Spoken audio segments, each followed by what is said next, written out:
The vow that broke his heart. The most powerful man in the city stood at the altar, his face carved from ice. Adrian Moretti didn't believe in love. He believed in control. And the trembling woman in white beside him? She was nothing more than a business transaction. Their first night together, he made one thing brutally clear. This marriage meant nothing. No affection, no intimacy, no hope. But what happens when the heart you've locked away begins to break free? When jealousy burns hotter than any bullet wound? When the woman you pushed away becomes the only thing worth fighting for? If you want to see how love can shatter even the coldest heart, stay until the end. And don't forget to hit that like button and comment with your city so I can see how far this story travels across the world. The cathedral bells rang with a sound that felt more like a death knell than a celebration. Naomi Valenti stood at the massive oak doors, her fingers trembling as they clutched the cascading bouquet of white roses and jasmine. The dress, custom-made Italian silk that cost more than most people earned in a year, felt like a beautiful prison. Every bead, every crystal, every delicate thread of lace was perfect. And yet, she had never felt more trapped in her life. Through the narrow opening between the doors, she could see the sea of faces waiting inside. Hundreds of them. Politicians, business moguls, underworld figures dressed in expensive suits that barely concealed the violence in their eyes. This wasn't a wedding, this was a merger, a strategic alliance between two of the most powerful crime families on the East Coast. And she was the collateral. "You look beautiful, sweetheart." Her father's voice came from beside her, warm but weighted with something she couldn't quite name. Guilt, perhaps, or regret. Naomi turned to look at Vincent Valenti, the man who had raised her with love and protection, who had given her every advantage in life, education, travel, opportunities. The man who had also just sold her future to secure a business deal. "Papa," she whispered, her voice barely audible over the organ music that had begun to swell inside the cathedral. "I don't want to do this." Vincent's jaw tightened. For just a moment, something flickered in his dark eyes, pain maybe, or the ghost of paternal instinct warring with pragmatism. But it vanished as quickly as it appeared. "Adrian Moretti is a powerful man," he said quietly, his hand tightening on her arm. "This marriage secures our family's position for generations. You understand that, don't you? This is bigger than what any of us want." Bigger than love, Naomi thought bitterly. Bigger than happiness. Bigger than me. She had met Adrian Moretti exactly 3 times before today. The first time was at a charity gala 6 months ago, where he'd acknowledged her with nothing more than a brief nod and eyes as cold as a winter storm. The second time was when their fathers sat them down together to announce the engagement, a 15-minute meeting where Adrian spoke perhaps 10 words, all of them related to logistics and expectations. The third time was last week, for a formal engagement photo shoot where they stood side by side like strangers at a bus stop, neither touching nor speaking unless absolutely necessary. She knew virtually nothing about the man she was about to marry, except what everyone else knew. Adrian Moretti was feared. He had taken over his father's empire at 25 after the old man suffered a debilitating stroke. In the 7 years since, he had consolidated power, eliminated rivals, and built an organization so efficient and ruthless that even mentioning his name made hardened criminals nervous. He didn't drink, didn't smoke, didn't gamble. He had no known vices, no weaknesses, no scandals. There were rumors, of course, whispers about his brutal efficiency, about enemies who disappeared without a trace, about business deals sealed with blood rather than signatures. But there was never proof, never evidence. Adrian Moretti operated in shadows so deep that even light seemed afraid to touch him. And now she was about to become his wife. The doors opened fully and the organ music swelled into the wedding march. Naomi's breath caught in her throat as every face in the cathedral turned toward her. The aisle stretched ahead like a path to the gallows, lined with white roses and candles that flickered in the afternoon light, streaming through stained glass windows. And at the end of that aisle stood Adrian Moretti. He was tall, at least 6'3", with broad shoulders that filled out his custom black tuxedo perfectly. His dark hair was styled with meticulous precision, not a strand out of place. His face was all sharp angles and classical Italian features, strong jaw, straight nose, high cheekbones. He was objectively one of the most handsome men Naomi had ever seen, but his eyes were what made her blood run cold. Gray. Storm cloud gray. And completely, utterly empty. He watched her approach with the same expression he might give a quarterly financial report. Mild interest, perhaps, but nothing resembling emotion. Certainly nothing resembling desire or affection or even basic human warmth. Naomi's father walked her down the aisle, past rows of guests who whispered behind their hands, and jewelry that glittered like warning signs. She recognized faces from the newspaper, senators, judges, business leaders, all of them here to witness the union of two empires, none of them here for love. When they reached the altar, Vincent lifted Naomi's veil and kissed her forehead. "Be smart," he whispered against her skin. Then he placed her hand in Adrian's and stepped back. Adrian's hand was large, warm, and completely impersonal.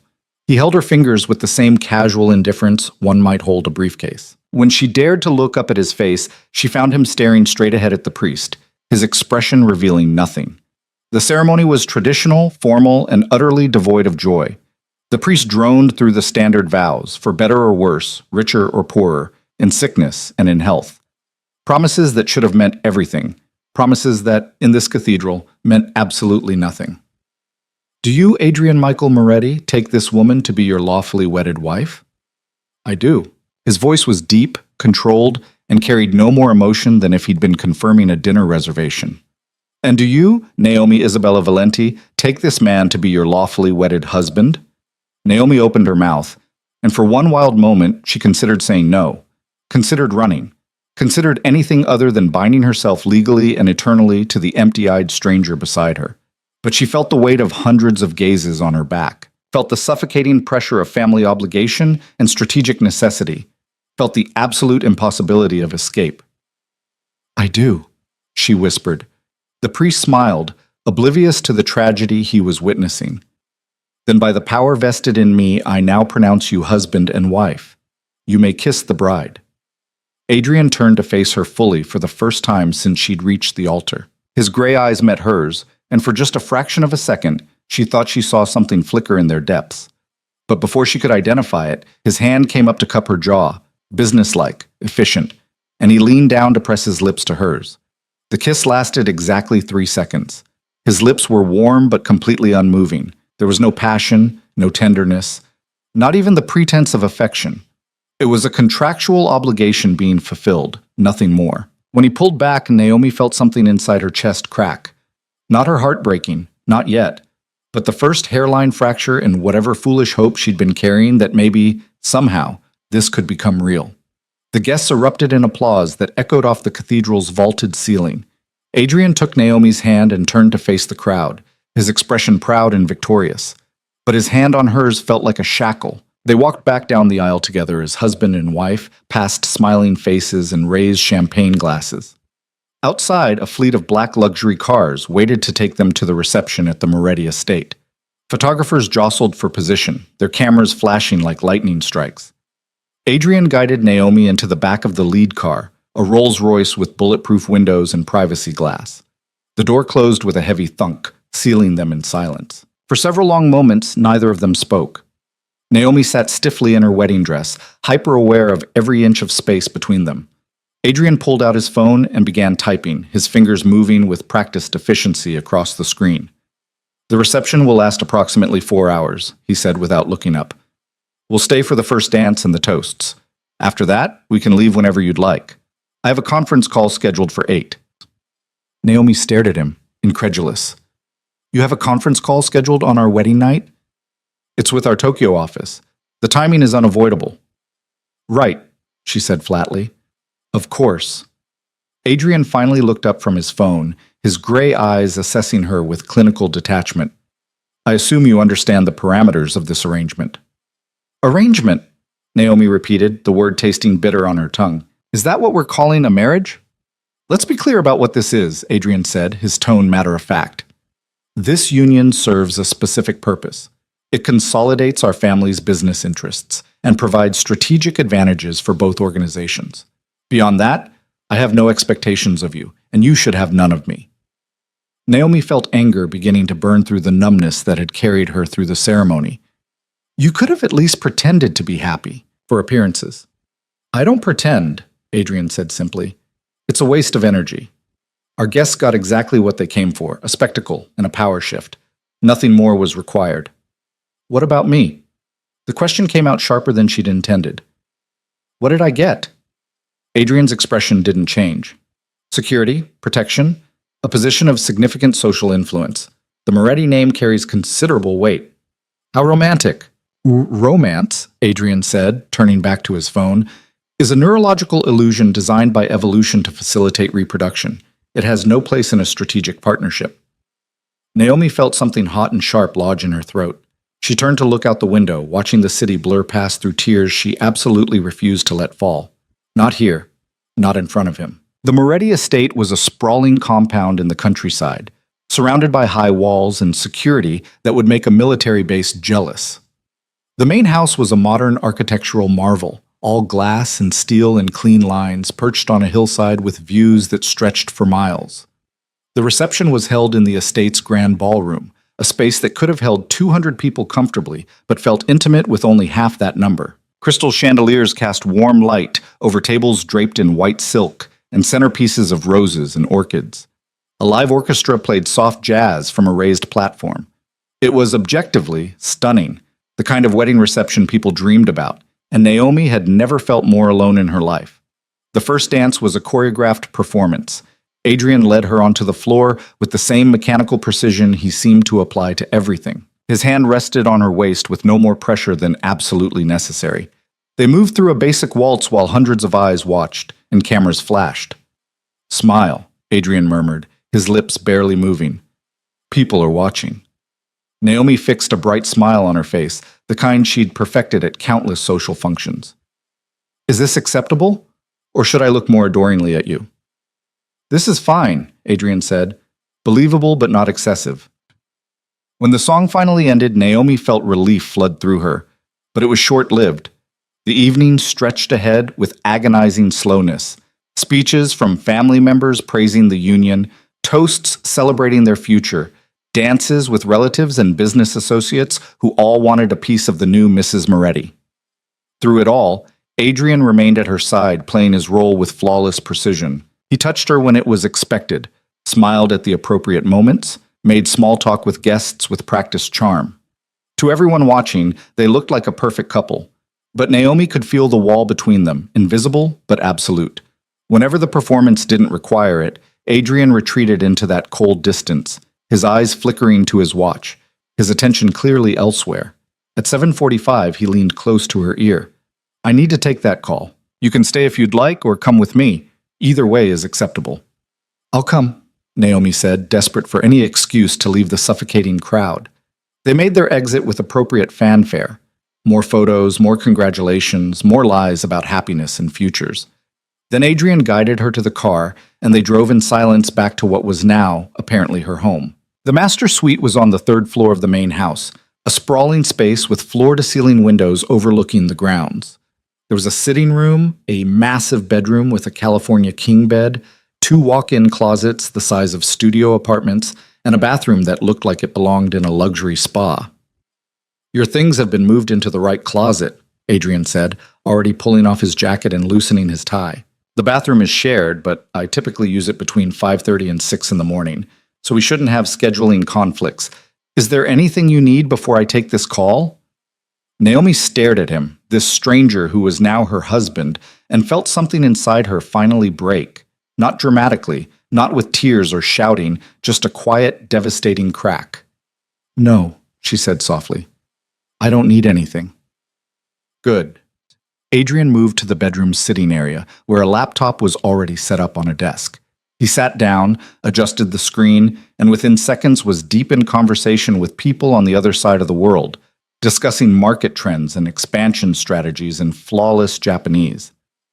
Naomi stood in the middle of the massive bedroom in her wedding dress, completely invisible to the man who had just vowed to spend his life with her. She moved mechanically to the closet, finding her clothes carefully organized alongside designer pieces she'd never seen before, apparently part of her new wardrobe.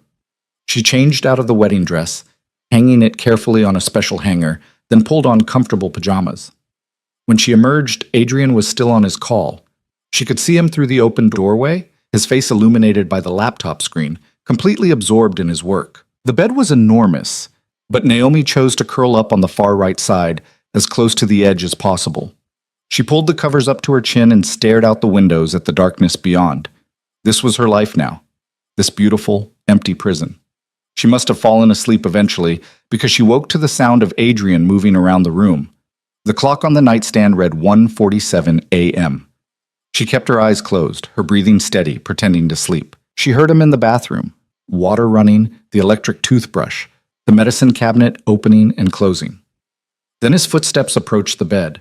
The mattress dipped slightly as he got in on the far left side, maintaining the maximum possible distance between them. For several long minutes, there was only silence. Then, so quietly she almost missed it, Adrian spoke into the darkness. "I'm sorry." Naomi's eyes flew open, but she didn't move, didn't respond. She wasn't even sure she'd heard correctly. "I'm sorry," he said again, still quiet but clearer this time. "I know this isn't what you wanted. It isn't what anyone should want, but it's what we have. And I promise you, I will never hurt you. I will never be unfaithful. I will protect you and provide for you. Those things at least I can guarantee." Naomi lay perfectly still, her heart pounding. She wanted to turn over, to look at him, to ask him what he meant. But something in his voice, a fragility she hadn't heard before, made her stay silent. After another moment, she heard him settle into his pillow. His breathing gradually slowed and deepened, and Naomi lay awake in the darkness, married to a stranger who apologized to her sleeping form but couldn't look her in the eye when she was conscious, and wondered how she was going to survive this. The next morning, she woke to an empty bed. The clock read 9:15 a.m. On the nightstand beside her was a note written in precise, angular handwriting. "Had to leave early for a meeting. Maria will prepare whatever you'd like for breakfast. Make yourself at home. The estate is yours to explore." Naomi held the note, reading it 3 times, searching for any hint of warmth or personality, but it was as impersonal as everything else about him. She spent that first day exploring her new home, guided by Maria, the head housekeeper, a kind woman in her 50s who'd worked for the Moretti family for over 20 years. The estate was massive, a home gym, an indoor pool, a library with floor-to-ceiling books, a home theater, formal dining rooms, casual living spaces, offices, guest suites. There was even a panic room hidden behind a bookshelf in the library. "Mr. Moretti is very particular about security," Maria explained gently. "He wants to make sure you're always safe." "Where's Mr. Moretti?" Naomi asked. "At the office, most likely. He keeps long hours. Sometimes he doesn't return until very late." That became the pattern. Naomi would wake to an empty bed and a polite note. She'd spend her days reading in the library, swimming in the pool, or staring out windows at the manicured grounds. Adrian would return late, sometimes midnight, sometimes later, moving quietly through the bedroom like a ghost. On the rare occasions when they ate dinner together, the conversations were stilted and formal. Adrian asked about her day with the interest of a hotel concierge. She asked about his work and received vague, sanitized answers. They were 2 strangers sharing a living space, nothing more. Weeks passed, then a month, then 2. Naomi learned the rhythms of the house, the schedules of the staff, the precise routine Adrian followed with mechanical consistency. She learned that he was never late, never forgot an appointment, never showed anger or joy or frustration. He was perfectly controlled at all times. She also learned that despite his emotional distance, he was unfailingly considerate in practical ways. He noticed when she mentioned liking a particular author and ordered their complete works for the library. When she casually mentioned missing her favorite coffee from a cafe downtown, it appeared in the kitchen the next morning. He never made a show of these gestures, never sought acknowledgement. They simply appeared, like gifts from a benevolent ghost. It was maddening. She could have hated him if he were cruel. She could have fought him if he were controlling. But this careful, distant consideration was harder to process. It kept her off balance, never quite sure what she was dealing with. 3 months into the marriage, Naomi decided she needed to reclaim some part of herself. She began having lunch with friends from before the wedding, women who'd known her when she was still just Naomi Valenti, not Mrs. Adrian Moretti. She joined a book club, started taking art classes at a community center. Adrian never objected. In fact, he encouraged it. "It's important that you maintain your own interests," he said one evening over dinner, his tone perfectly reasonable. "This doesn't have to consume your entire identity." "How generous of you," Naomi said, unable to keep the bitterness entirely out of her voice. Adrian's eyes flickered toward her, something unreadable passing through them, but he simply returned to his meal without comment.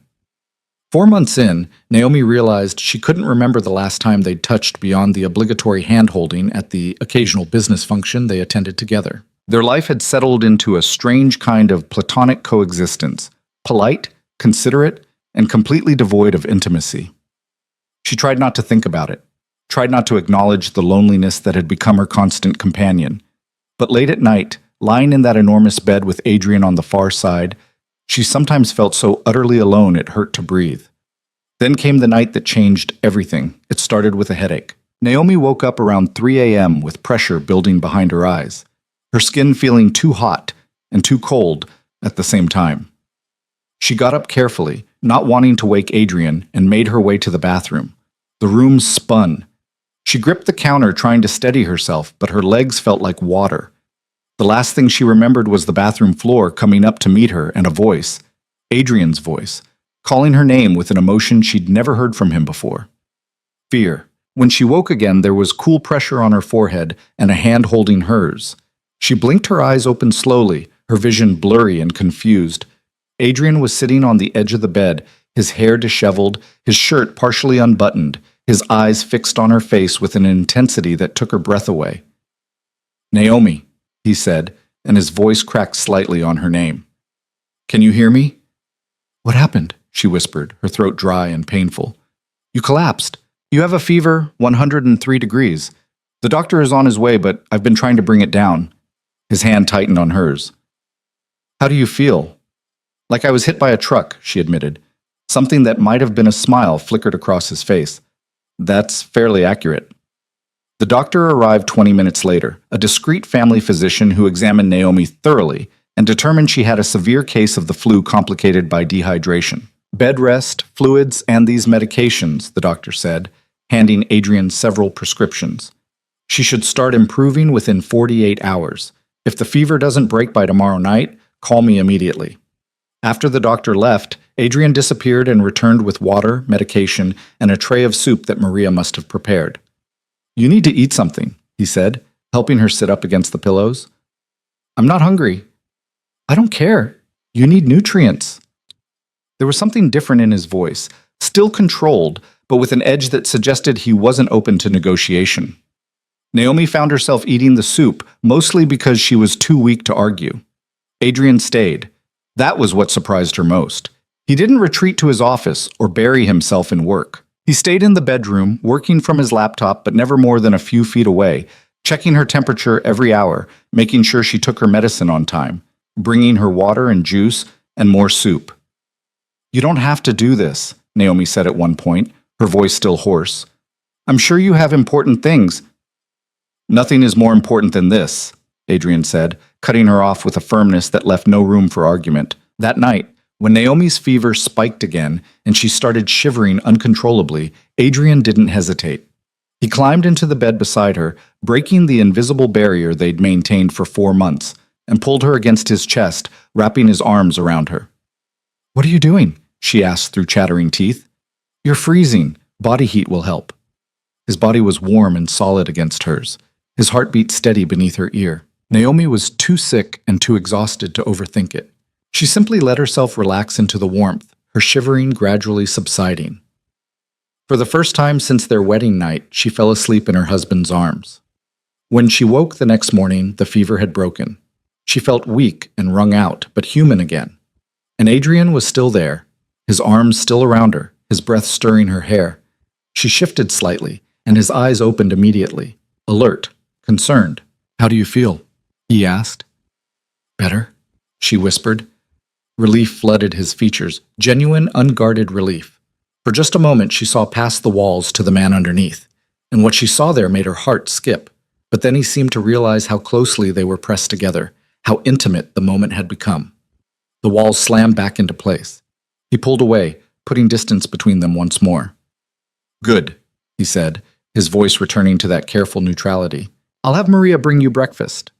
He left the room without looking back, and Naomi lay there, still able to feel the ghost of his warmth against her skin, and wondered what the hell had just happened. Over the following days, as Naomi recovered her strength, Adrian retreated back into his carefully constructed fortress of emotional distance.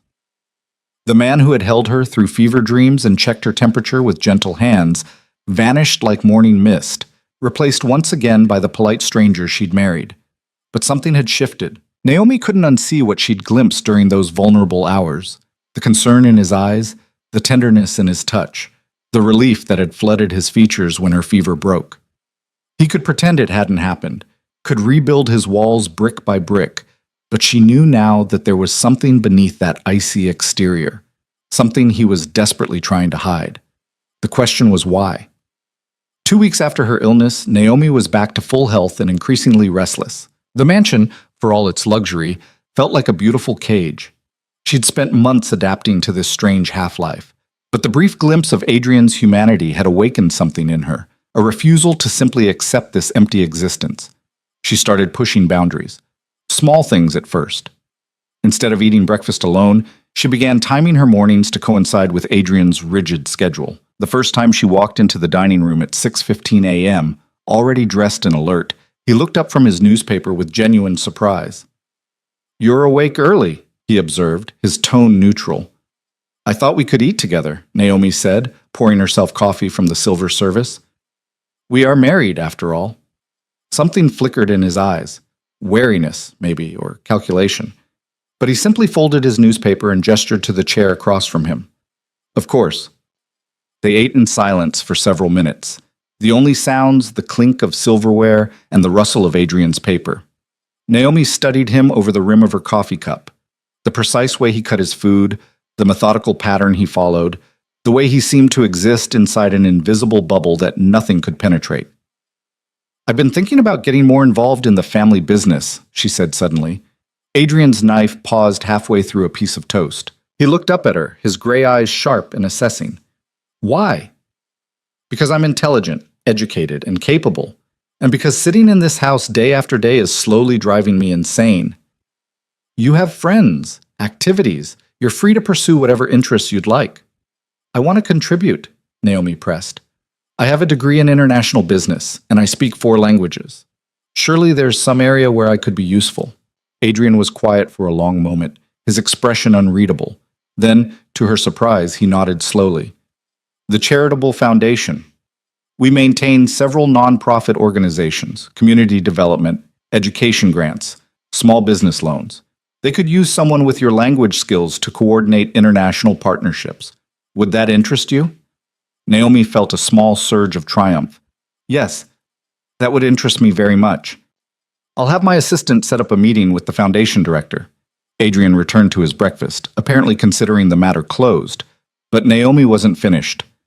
"Thank you for taking care of me when I was sick." His hand tightened almost imperceptibly on his fork. "It was nothing." "It wasn't nothing to me." Adrian's jaw clenched. For several seconds, he didn't respond, didn't even look at her. Then he stood abruptly, folding his napkin with precise movements. "I have a meeting at 7. Enjoy your breakfast." He left the room before she could say another word. Naomi sat alone at the table, frustrated but also strangely energized. She'd gotten a reaction from him, small but real. The ice wasn't impenetrable after all. It just required the right kind of pressure. True to his word, Adrian arranged for her to meet with Marcus Chen, the director of the Moretti Family Foundation. Marcus was a sharp-eyed man in his 40s with an easy smile and genuine passion for the foundation's work. "Mrs. Moretti, it's a pleasure," he said, shaking her hand warmly in his office downtown. "Adrian speaks highly of your qualifications." "He does." Naomi couldn't hide her surprise. Marcus smiled knowingly. "He does. In fact, he specifically mentioned that we'd be foolish not to utilize your expertise." He's right. Our international partnerships have been struggling because of language and cultural barriers. Having someone who can navigate those complexities would be invaluable. Over the next 2 hours, Marcus walked Naomi through the foundation's operations, the community centers they funded, the scholarship programs, the microloans helping immigrants start businesses. It was impressive work, genuinely meaningful, and Naomi felt herself becoming genuinely excited for the first time in months. "When can I start?" she asked. "How about Monday?" Naomi dove into the work with enthusiasm that surprised even herself. She coordinated with partners in Mexico City, Seoul, and Lagos. She reviewed grant applications and helped develop new program criteria. She visited community centers and met the people whose lives the foundation was actually changing. It was purposeful. It was challenging. It made her feel like herself again. Adrian never mentioned her work directly, but she noticed small changes. He started asking vague questions over dinner. How was your day? That seemed almost genuine. When she mentioned a particularly difficult negotiation with a partner organization in Barcelona, he offered advice that was actually helpful. Once, she came home late from a site visit to find him still awake, reading in the sitting room. You didn't have to wait up, she said, surprised. I wasn't waiting up, he said, but his eyes betrayed him, flicking to her face with something that looked almost like relief before he buried himself back in his book. These small moments accumulated like snow, individually insignificant but gradually building into something she couldn't quite ignore. Adrian was still distant, still carefully controlled, but the wall between them felt fractionally less impenetrable. 3 months into her work with the foundation, Naomi had lunch with her closest friend from before the marriage, Sophia Ricci, a vivacious art dealer who'd known Naomi since college. Look at you, Sophia said, gesturing with her wine glass at the outdoor cafe where they sat. You're glowing. The Ice King must be thawing. Naomi laughed, but it came out more bitter than she intended. Hardly. We're basically roommates who occasionally attend the same social functions. This is still separate beds? Same bed, opposite edges. There's probably a mile of mattress between us. Sophia shook her head. I'll never understand that man.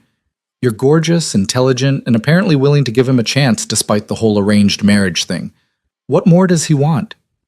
I don't think he wants anything, Naomi said quietly. That's the problem. He's built this perfect, controlled life where emotions don't exist, and I'm just furniture. Expensive furniture that he takes care of and keeps polished, but furniture nonetheless. You deserve better than that. I know. Naomi took a long sip of her wine. But I'm learning to find purpose outside of him. The foundation work helps. At least I'm making a difference somewhere.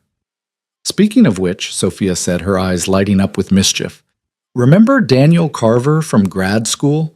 He's in town doing a gallery showing. You should come to the opening tomorrow night. It'll be good for you to get out, see people, remember what fun feels like. Naomi hesitated. She and Daniel had been close in graduate school, study partners who'd shared countless late nights in the library, fueled by coffee and philosophical debates about economics and ethics. There'd never been anything romantic between them, but they'd had an easy friendship that she genuinely valued. I don't know if that's a good idea, she said. Why not? You're allowed to have friends, even male friends. Even handsome, charming male friends who always had a little bit of a crush on you. Sophia grinned. Besides, Adrian will probably be working late as usual. He'll never even know you were gone. Something rebellious stirred in Naomi's chest. Sophia was right. She was allowed to have friends.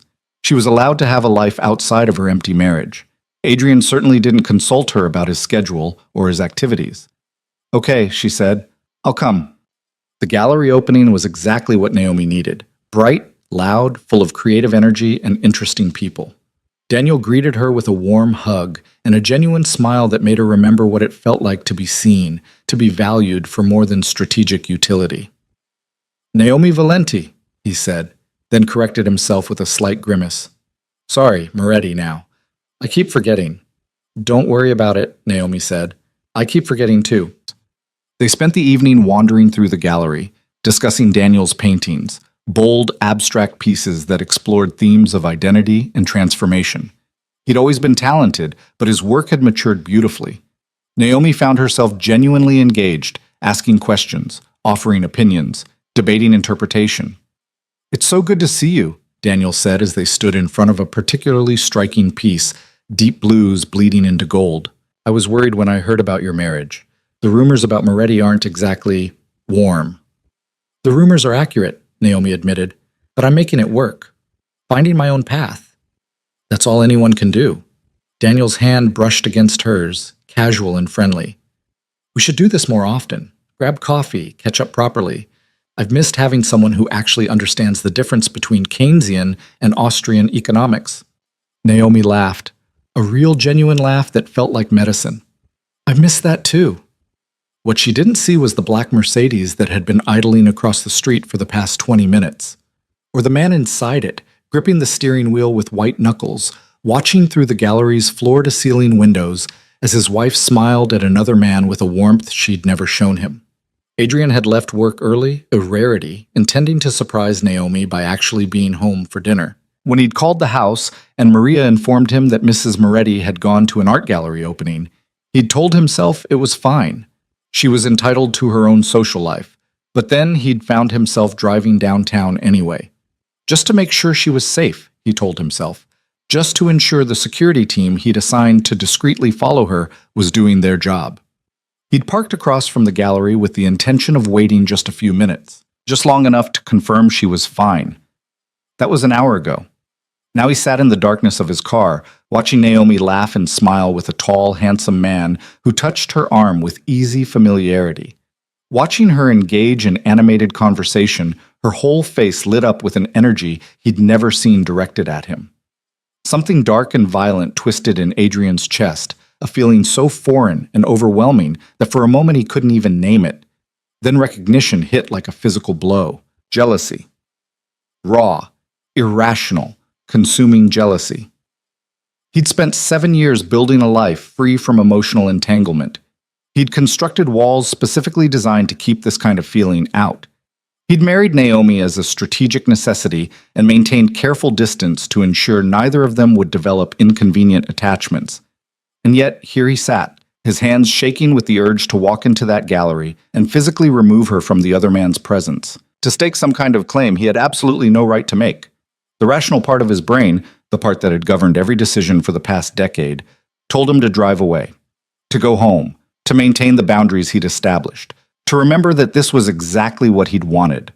A wife who had her own life, who didn't need him, who wouldn't threaten his carefully maintained control. But the irrational part, the part he'd spent years suppressing, wanted to burn the gallery to the ground. Adrian forced himself to start the car, forced himself to drive away before he did something catastrophic. But the image of Naomi's smile, bright and genuine and directed at someone else, followed him home like a ghost. He was in the bedroom when she returned around 11, pretending to read a report he hadn't absorbed a single word of. He heard her footsteps on the stairs, heard her humming softly to herself, a sound he'd never heard from her before. She walked into the bedroom and stopped short when she saw him. "Oh, you're home early." "I had a lighter day than expected." Adrian didn't look up from his papers. "Did you enjoy your evening?" "I did, actually. It was nice to see old friends." "Old friends?" Adrian's jaw tightened. "Anyone I know?" "Just Sophia and some people from graduate school. There was a gallery opening for a friend's art show." A friend. The word came out sharper than intended. Naomi's eyes narrowed slightly. "Yes, Adrian. A friend. Daniel Carver. We studied together in grad school. Is that a problem?" Everything about it was a problem. The casual way she said his name, the warmth in her voice, the fact that this Daniel person could apparently make her smile and laugh when Adrian's best efforts barely earned him civil politeness. "Of course not," Adrian said, his voice carefully neutral. "You're free to see whoever you'd like." "How generous of you." The sarcasm in her tone made something snap inside him. Adrian set down his papers and looked at her directly for the first time since she'd entered the room. "What exactly do you want from me, Naomi?" She blinked, clearly surprised by the question. "What do I want?" "You seem perpetually dissatisfied with our arrangement. I've given you freedom, resources, meaningful work. I don't control your schedule or question your activities. What more do you expect?" Color rose in Naomi's cheeks. "You really don't understand, do you?" "Enlighten me." "I want a husband, Adrian, not a landlord or a benefactor or a distant business partner. I want someone who actually cares whether I come home at night. Someone who asks about my day and means it. Someone who sees me as more than a strategic asset." "I do care," Adrian said, the words escaping before he could stop them. "Really?" Naomi laughed, but there was no humor in it. "You have a strange way of showing it. You barely look at me. You haven't touched me in months except when absolutely necessary for appearances. We sleep in the same bed, and you act like I'm contagious." "That's not—" Adrian stood abruptly, agitation breaking through his usual control. "You don't understand. Then explain it to me." "I can't." The words came out harsh, almost desperate. "I can't give you what you want, Naomi. I don't know how." Something in Naomi's expression softened, her anger giving way to something that looked almost like pity, and that was somehow worse than her rage. Then we're both prisoners, she said quietly. You in your fortress of control, and me in this beautiful, empty marriage. She turned and walked into the bathroom, closing the door with a soft click that felt like a death knell. Adrian stood alone in the bedroom, his hands clenched into fists, feeling control slip through his fingers like sand.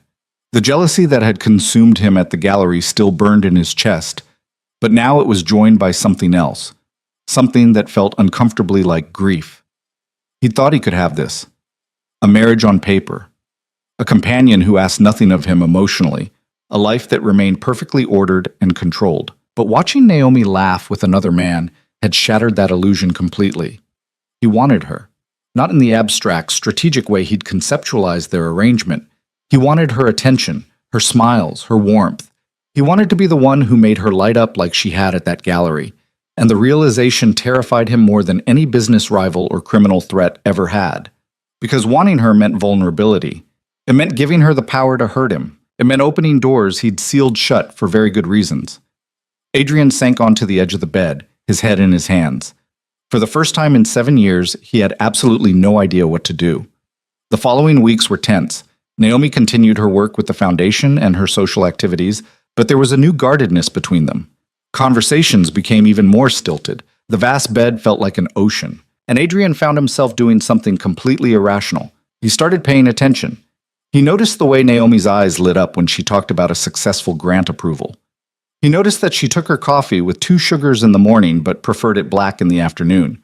He noticed that she bit her lower lip when she was thinking hard about something, and that she had a habit of tucking her hair behind her left ear when she was nervous. He noticed that she was beautiful. He'd always known this objectively, but now he noticed it viscerally. The curve of her neck, the intelligence in her dark eyes, the grace in her movements. And he noticed that she smiled more when she was leaving the house than when she was in it. That last observation ate at him like acid. Marcus Chen mentioned casually during a business meeting that Naomi was doing exceptional work with the foundation. She's a natural, he said. The partners overseas love her. She has this ability to connect with people, make them feel heard and valued. It's rare. Adrian felt an absurd surge of pride, followed immediately by the bitter recognition that he'd never been able to make her feel heard or valued.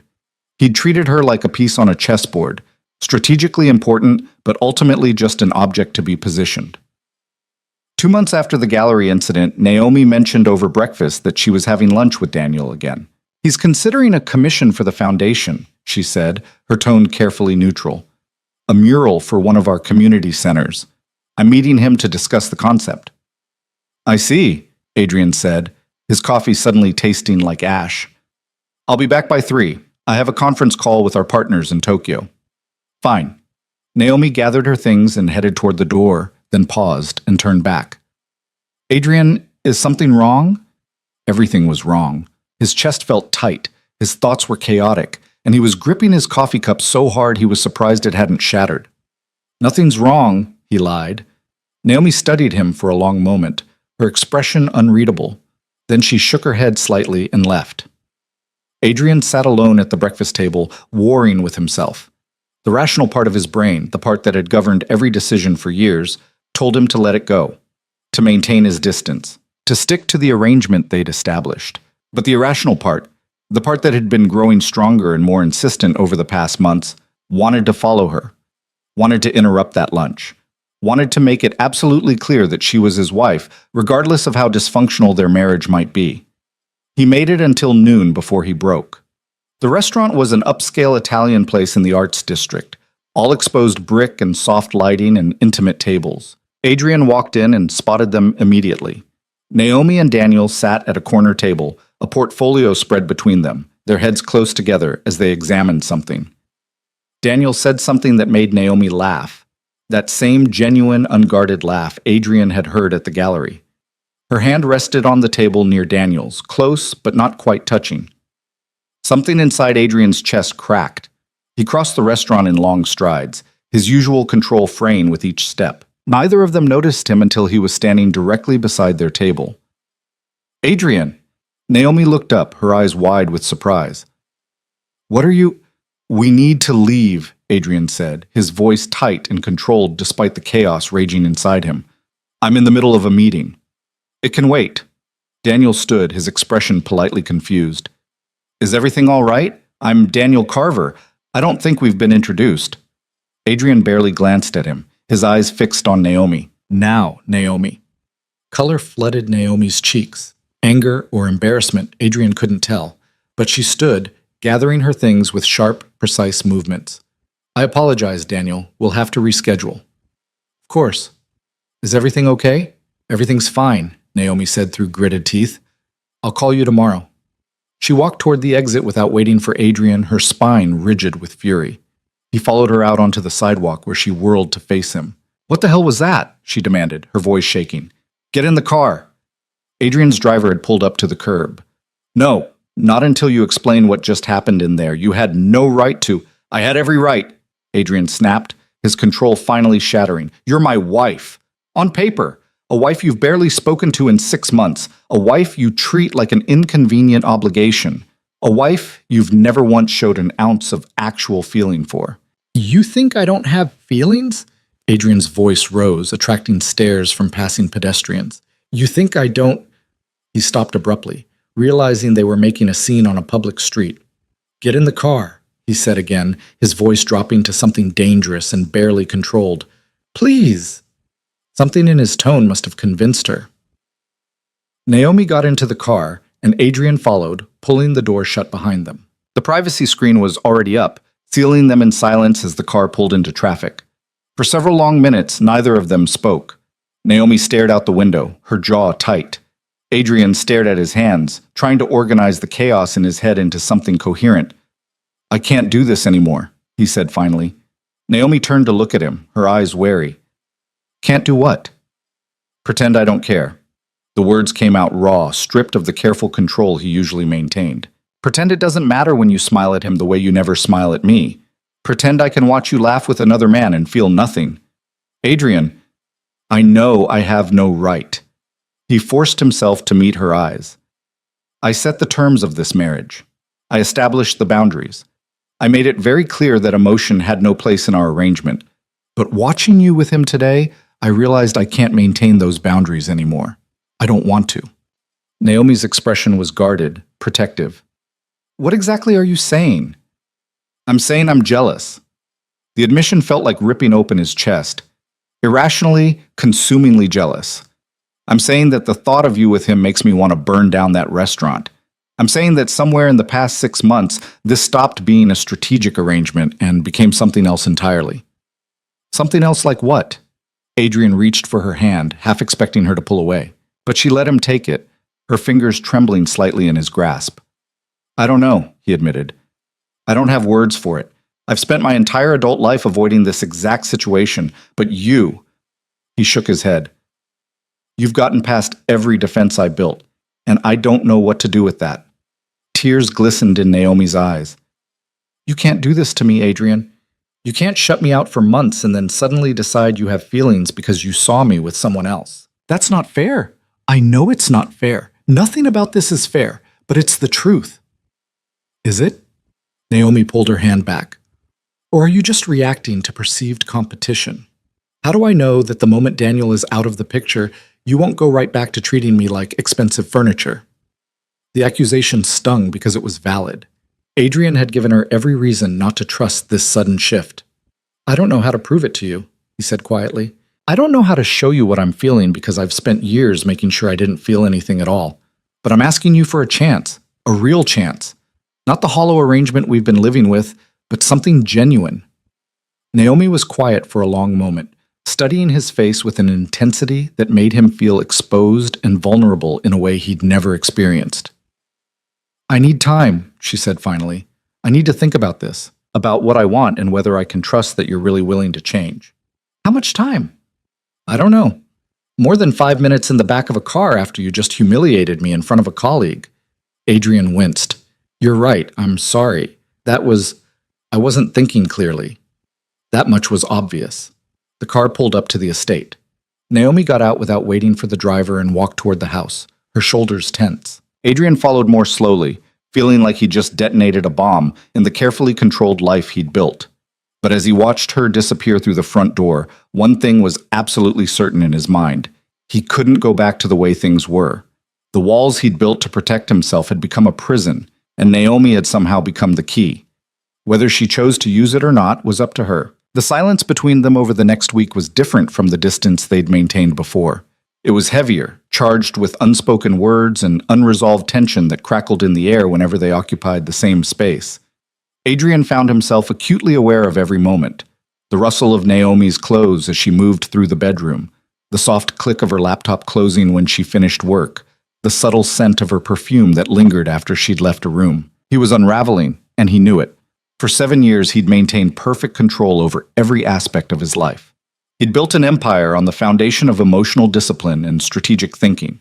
But now, lying awake at 3 a.m. with Naomi sleeping on the far edge of their bed, Adrian felt that control slipping through his fingers like water. He wanted to reach across that expansive mattress and pull her close. Wanted to bury his face in her hair and tell her everything he'd kept locked inside for years. But he'd forfeited that right, through months of calculated distance, and now he had to live with the consequences. Naomi, for her part, treated him with careful politeness that was somehow worse than anger would have been.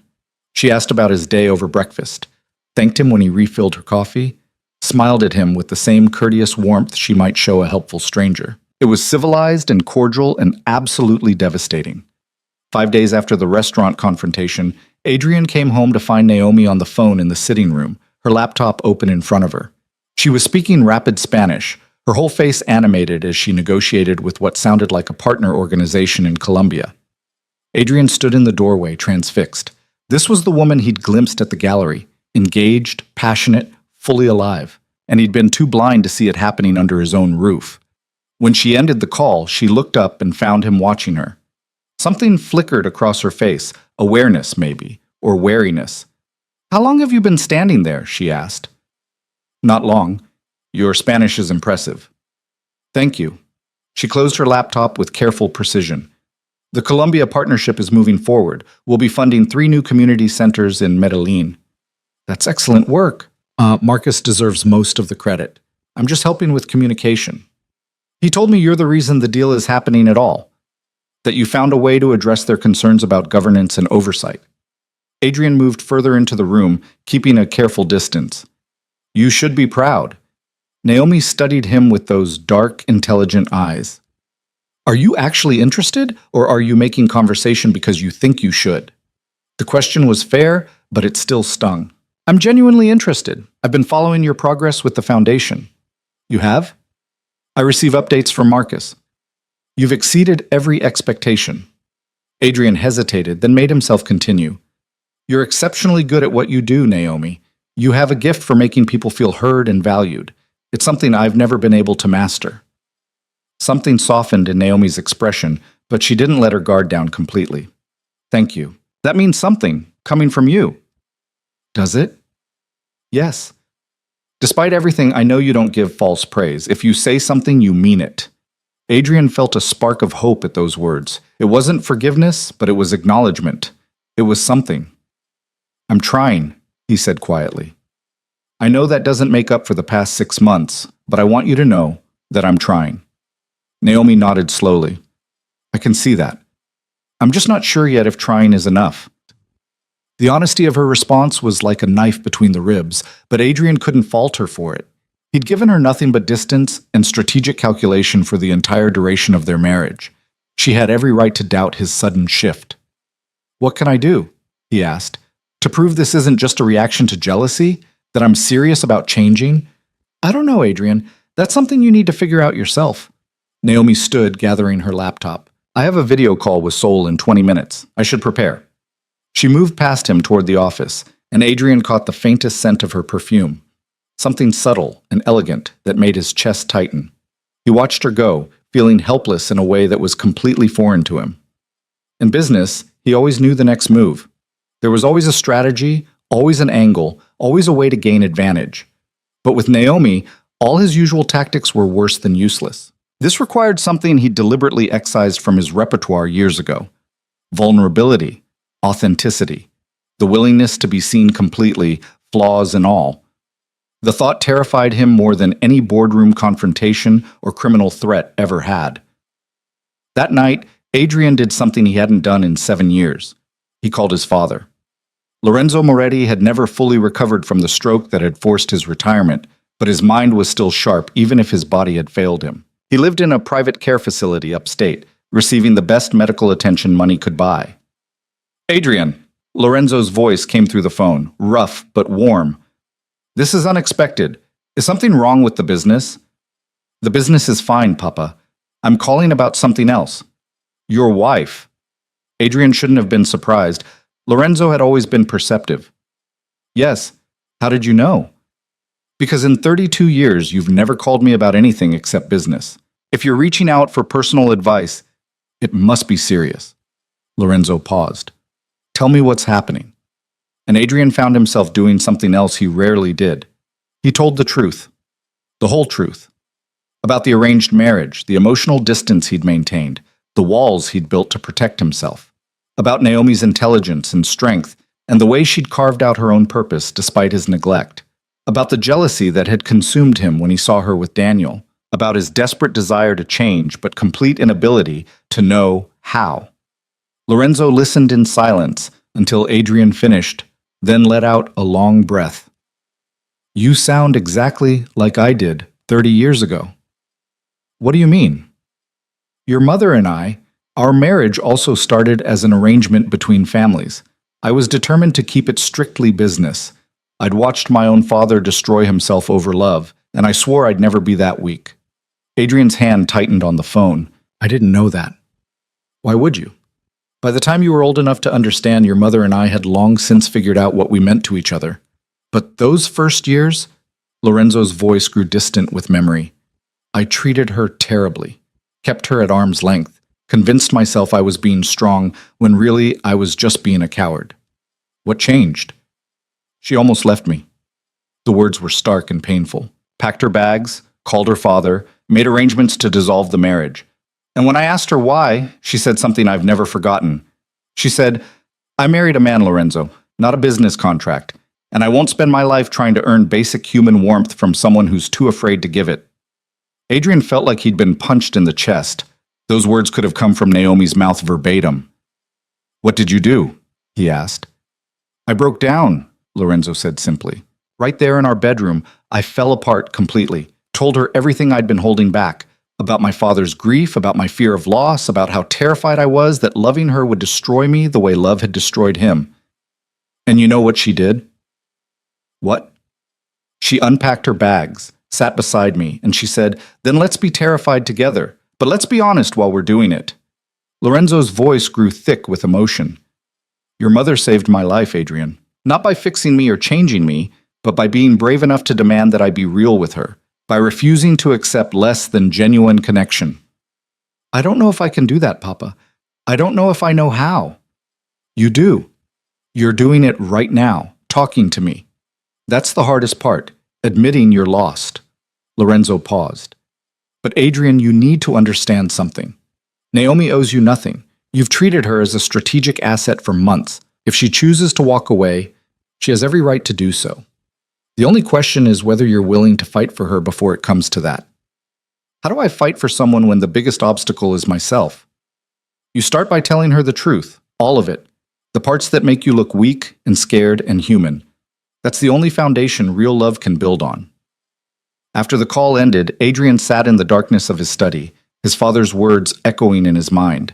He thought about his grandfather, a man he'd never met, who'd died years before Adrian was born. A man who'd loved so deeply that losing his wife had shattered him completely, leaving him a shell who eventually drank himself to death. That was the legacy Adrian had been running from his entire adult life. The specter of love as destruction, as weakness, as the one force powerful enough to break the strongest person completely. But what if that wasn't the whole story? What if the real weakness was refusing to love at all? What if he was destroying himself just as thoroughly through isolation as his grandfather had through grief? The next morning, Adrian found Naomi in the breakfast room, reading something on her tablet. She looked up when he entered, and he saw the familiar guardedness settle over her features. Good morning, she said politely. I need to tell you something. Adrian sat down across from her, his hands clasped on the table. Something I should have told you months ago. Naomi set down her tablet, her expression wary but attentive. Okay. When I was 10 years old, I watched my mother get hit by a car. The words came out raw and unsteady. We were walking home from school. She was holding my hand, and then suddenly she wasn't, and there were sirens and blood and chaos. Naomi's hand flew to her mouth, her eyes wide with shock. She didn't die immediately, Adrian continued, the memories he'd kept locked away for 22 years flooding back with devastating clarity. She held on for 3 days in the hospital. I sat beside her bed and watched her slip away bit by bit, and my father, his voice cracked. My father fell apart, completely. He stopped eating, stopped sleeping. He would just sit in her hospital room talking to her like she could hear him, begging her not to leave. Adrian, I'm so sorry. When she finally died, something inside my father died with her. He never recovered. Not really. He went through the motions, ran the business, took care of me, but he was hollow, a ghost. And I swore I would never let that happen to me. I would never give anyone that kind of power over me. Naomi reached across the table, her hand covering his. The touch was warm and anchoring, and Adrian had to fight the urge to grip her fingers like a lifeline. I built walls, he said, high and thick and impenetrable. I told myself it was strength. That control was the same as safety, that if I never let anyone in, I could never be destroyed the way my father was. He finally looked up, meeting her eyes. But then you came into my life, and no matter how high I built those walls, you still managed to get through. I didn't mean to. I know. That's what makes it worse. You weren't trying to break through my defenses. You were just being yourself, intelligent, compassionate, resilient. And somewhere in the past 6 months, I realized that the walls I'd built to protect me had become a prison. And you were the only person who could show me that. Tears glistened in Naomi's eyes. Why are you telling me this now? Because my father told me something last night. He said the only foundation real love can build on is truth. Complete, unvarnished truth. So I'm giving you mine. Adrian turned his hand over, lacing his fingers through hers. I'm terrified, Naomi. I'm terrified of how much I want you. I'm terrified that if I let myself love you completely, something will happen and I'll lose you.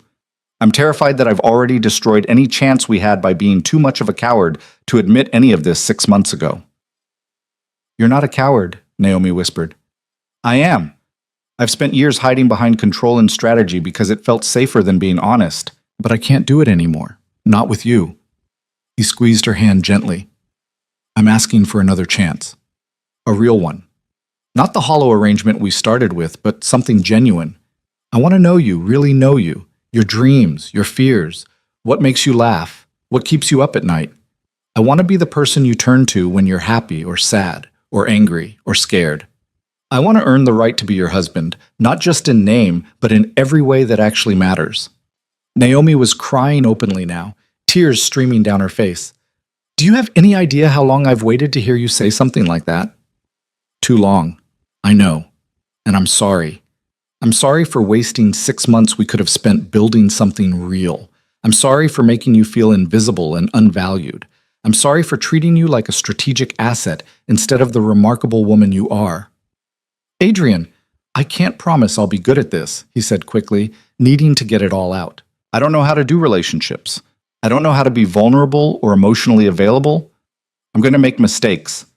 I'm probably going to retreat back into old patterns when I get scared. But I promise I'll try. I promise I'll fight to be better. And I promise I will never, ever take you for granted again. For a long moment, Naomi just looked at him, her dark eyes searching his face for something. Truth, maybe, or sincerity. Adrian held perfectly still, barely breathing, feeling like his entire future hung in the balance.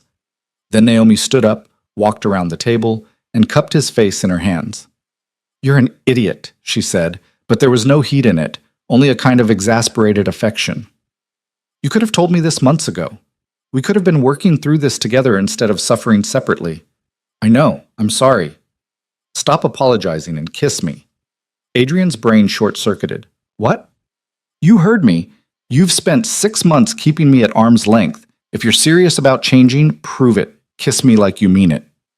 Adrian stood slowly, his heart hammering in his chest. Naomi was so close he could feel her breath on his skin, could see the gold flecks in her dark eyes, could count her eyelashes if he wanted to. She was giving him permission, More than permission, she was demanding that he tear down the last of his walls right here, right now. He cupped her face in his hands, marveling at the softness of her skin, the way she leaned into his touch instead of pulling away. Then he lowered his head and kissed her. It was nothing like their wedding kiss, that brief performative brush of lips that had meant nothing. This was real. This was heat and hunger and 6 months of denied desire crashing through every barrier he'd erected. Naomi's hands slid into his hair, pulling him closer, and Adrian wrapped his arms around her waist, lifting her slightly off the ground as he deepened the kiss. When they finally broke apart, both breathing hard, Naomi's eyes were bright and her lips were swollen, and she'd never looked more beautiful. "Okay," she said, her voice shaky. That was a good start. Adrian laughed, actually laughed, for what felt like the first time in years. Just a start? You have 6 months of emotional distance to make up for. One kiss doesn't fix everything. Then I'll just have to keep trying. He kissed her again, softer this time, reverent, every day, for as long as it takes. Adrian, Naomi said against his lips, I need you to understand something. I'm giving you this chance, but I won't go back to how things were. If you retreat behind those walls again, if you shut me out, I won't, he promised. I can't. Not anymore. You say that now, but old patterns are hard to break. Then help me break them. Call me out when I'm being distant. Push back when I retreat. Don't let me hide. Adrian rested his forehead against hers. I need you to be patient with me while I figure this out, but I also need you to hold me accountable. Can you do that? Naomi smiled, and it was like the sun breaking through clouds. I think I can manage that. They spent the rest of the morning talking, really talking, for the first time since they'd met. Adrian told her about his childhood, about the trauma of watching his mother die and his father crumble. Naomi told him about her own fears coming into the marriage, about feeling invisible and unwanted, about the work she'd done to build her own identity and purpose despite his emotional absence. It was painful and honest and absolutely necessary. I saw you, Adrian admitted, at the gallery with Daniel. I was in the car across the street, watching you laugh with him, and I'd never hated myself more than I did in that moment. Naomi's eyes widened. You were there? I told myself I was just checking to make sure security was doing their job, but really, I couldn't stand the thought of you being somewhere without me knowing where. He grimaced. I know how that sounds. Controlling and slightly stalkerish? Yes, both of those things. At least you're self-aware. Naomi shook her head, but there was amusement in her eyes. Daniel is just a friend, you know. There was never anything romantic between us. I know. Rationally, I knew that, but rational thought wasn't exactly governing my decisions at the time. Good, because I'd hate to think you're only interested in me because of perceived competition. I'm not, Adrian said firmly. The jealousy just forced me to acknowledge what I'd been denying for months, that I care about you, that I want you in my life as more than a strategic partner, that somewhere along the way, you became important to me in ways I wasn't prepared for. How important? Naomi asked softly. Adrian took a breath, making himself say the words he'd spent years running from. Important enough that the thought of losing you feels like losing air. Important enough that I'd rather face every fear I have than go back to living in that emotional wasteland. Important enough that I think... He stopped, swallowed hard. I think I'm falling in love with you. Naomi's breath caught. You think? I don't have anything to compare it to. I've never let myself feel this way before. But if love is being terrified and exhilarated at the same time, if it's wanting someone's happiness more than your own control, if it's feeling like you'd burn down the world to see them smile, then yes, I'm falling in love with you. Fresh tears spilled down Naomi's cheeks, but she was smiling. That's the most beautiful and terrifying definition of love I've ever heard. It's how you make me feel, beautiful and terrifying in equal measure. Naomi kissed him again, and Adrian felt something fundamental shift inside him, a wall crumbling, a door opening, a light flooding into spaces that had been dark for far too long. The next few weeks were a revelation. Adrian threw himself into learning how to be a real husband with the same intensity he'd once applied to building his empire. He came home for dinner every night, even if it meant cutting meetings short. He asked Naomi about her day and actually listened to the answers, engaging with the details instead of just nodding politely. He learned that she loved old movies but hated horror films, that she took baths when she was stressed, that she had a terrible sweet tooth she tried to hide. In return, Naomi began opening up in ways she never had before. She told him about her dreams of expanding the foundation's reach into South America, about her complicated relationship with her father, about the loneliness of the first months of their marriage. She showed him her vulnerable places, and Adrian treated them with the reverence they deserved. They went on actual dates, dinners at quiet restaurants, walks through the city, a weekend trip to the coast where they talked for hours on the beach. Adrian discovered that he liked making Naomi laugh, liked the way her eyes crinkled at the corners when she was genuinely amused. He liked learning her tells, the way she bit her lip when she was thinking, how she tucked her hair behind her ear when nervous. And slowly, carefully, they began rebuilding their marriage from the ground up. But Adrian's confession had been true. Old patterns were hard to break. There were moments when he felt the urge to retreat, when vulnerability felt too overwhelming and he wanted to hide behind his walls. During a particularly difficult business negotiation, he came home tense and withdrawn, giving Naomi one-word answers and avoiding eye contact. She called him on it immediately. "Adrian, what's happening right now?" "Nothing, I'm just tired." "No." Naomi set down her book and looked at him directly. "You're doing that thing where you retreat because you're stressed. We talked about this. You promised you wouldn't shut me out." Adrian felt irritation flare, the familiar defensive response to being challenged. "I'm allowed to have a bad day without it being a crisis." "Of course you are. But there's a difference between having a bad day and using distance as a coping mechanism. Talk to me. What's going on?" For a moment, Adrian considered brushing her off, insisting everything was fine. It would be so much easier than admitting weakness. But he'd made a promise. "The merger talks with the Castellano family are falling apart," he said finally. "They're backing out of terms we agreed on months ago. It's going to cost us millions and potentially destabilize our position in the Northeastern Territories." "I'm sorry, that sounds incredibly stressful." "It is, and my first instinct is to lock myself in my study and work until I find a solution, alone, the way I've always done." "But you don't have to do that anymore," Naomi said gently. "You have me. Maybe I can help, or maybe you just need to vent and I can listen. Either way, you don't have to carry everything by yourself." Adrian felt something tight in his chest loosen slightly. "I'm not used to this, to having a partner who actually wants to share the burden." "I know, but you're learning. We both are." Naomi patted the couch beside her. "Now come here and tell me everything. Maybe a fresh perspective will help." Adrian sat beside her, and she immediately curled into his side, her warmth grounding him.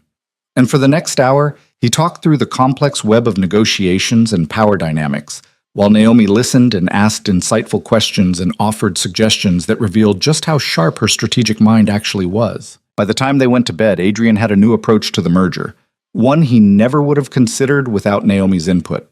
But more than that, he felt lighter. The burden he'd been carrying alone felt more manageable when shared. "Thank you," he said as they lay in the darkness, Naomi's head on his chest. "For what?" "For not letting me retreat. For pushing me to be better." "That's what partners do," Naomi murmured sleepily. "They push each other toward growth instead of letting each other stagnate." Adrian pressed a kiss to her hair, marveling at how natural this felt now. The intimacy, the closeness, the quiet companionship. How had he convinced himself he could live without this? 3 months after their breakthrough, the Moretti family hosted a major charity gala, one of the biggest social events of the season. Adrian had attended countless such functions over the years, always with perfect poise and calculated charm. But this time felt different. This time he had Naomi beside him, not as a strategic accessory, but as his actual partner, and everyone could see the difference. She was stunning in a deep emerald gown that made her eyes look even darker, her hair swept up in an elegant arrangement that exposed the graceful line of her neck. But it was more than her appearance. It was the way she moved through the crowd with confidence and warmth, the way she engaged people in genuine conversation, the way she lit up when she talked about the foundation's work. Adrian watched her charm a notoriously difficult senator's wife and felt his chest swell with pride. This remarkable woman had chosen to give him another chance, had seen past his walls to the broken, terrified man underneath and decided he was worth the effort. "Your wife is extraordinary," Marcus Chen commented, appearing at Adrian's elbow with 2 glasses of champagne. "The foundation has never had better representation." "She is extraordinary," Adrian agreed, accepting the champagne but not drinking it, his eyes never leaving Naomi. I have to say, when you first told me she'd be joining our team, I was skeptical. I thought it was nepotism, giving her a position because of the marriage. But she's proven herself 10 times over. The work she's doing with our international partners is genuinely transformative. She has a gift for connection, Adrian said, for making people feel valued and understood. It's something I'm still learning from her. Marcus gave him a knowing look. The marriage is better then? Forgive me for being blunt, but the first few months seemed strained. It was more than strained. It was a disaster of my own making. Adrian finally looked away from Naomi to meet Marcus's eyes. But yes, it's better now, much better. I'm glad. You seem different lately, more present, more human? Marcus laughed. I was going to say content, but human works too. Adrian returned his attention to Naomi, who was now talking animatedly with a group of younger professionals, her whole face alight with enthusiasm. As if sensing his gaze, she looked up and their eyes met across the crowded ballroom. She smiled, a private, intimate smile meant just for him, and Adrian felt his heart skip in a way that would have terrified him 6 months ago. Now it just felt right. He crossed the ballroom to her side, and she turned to include him in the conversation with easy grace. Her hand found his, their fingers intertwining naturally, and Adrian realized with startling clarity that this was what happiness felt like. Not the satisfaction of a successful business deal or the triumph of outmaneuvering a rival, but this, standing beside someone who knew all his broken places and chose to stay anyway, someone who pushed him to be better while accepting who he was. Later that night, as they drove home from the gala, Naomi kicked off her heels with a sigh of relief and curled her feet underneath her. That was exhausting, she said, but she was smiling. Good, but exhausting. You were incredible, Adrian said. Everyone was impressed. Everyone was impressed by the foundation's work. I'm just the messenger. You're more than that, and you know it. Adrian reached over and took her hand. Naomi, there's something I need to tell you. She tensed slightly. That sounds ominous. It's not. At least, I hope it's not. He took a breath, gathering courage. I love you. Not, I think I'm falling for you, or I might be developing feelings. I love you. Completely. Irrationally. In a way that still terrifies me, but that I wouldn't trade for anything. Naomi's eyes filled with tears, but she was smiling. You love me. I do. I should have said it weeks ago, but I wanted to be absolutely certain. I wanted to be able to say it without qualifications or hedges, to commit to it fully. He squeezed her hand. I love you, Naomi. And I know I'm not perfect at showing it yet. I know I still retreat sometimes and struggle with vulnerability, but I'm committed to becoming the husband you deserve, the partner you need. Adrian, Naomi whispered, her voice thick with emotion. I love you too. I think I've loved you for longer than I was willing to admit. Even when I was angry with you, even when you were driving me crazy with your emotional distance, there was always something there. Hope, maybe. Or the stubborn belief that the man I saw when you let your guard down was real. He is real. You made him real. You refused to let me hide. Naomi leaned across the seat and kissed him, soft and sweet and full of promise. We're going to be okay, aren't we? Better than okay, Adrian said against her lips. We're going to be extraordinary. The weeks that followed felt like living in a different world entirely. Adrian threw himself into their relationship with the same fierce dedication he'd once reserved exclusively for business, and Naomi found herself falling deeper in love with the man beneath the carefully constructed armor. They were learning each other in ways that felt both exhilarating and terrifying, the intimacy of shared mornings and whispered conversations in the dark, the vulnerability of letting someone see not just your strengths, but your deepest fears.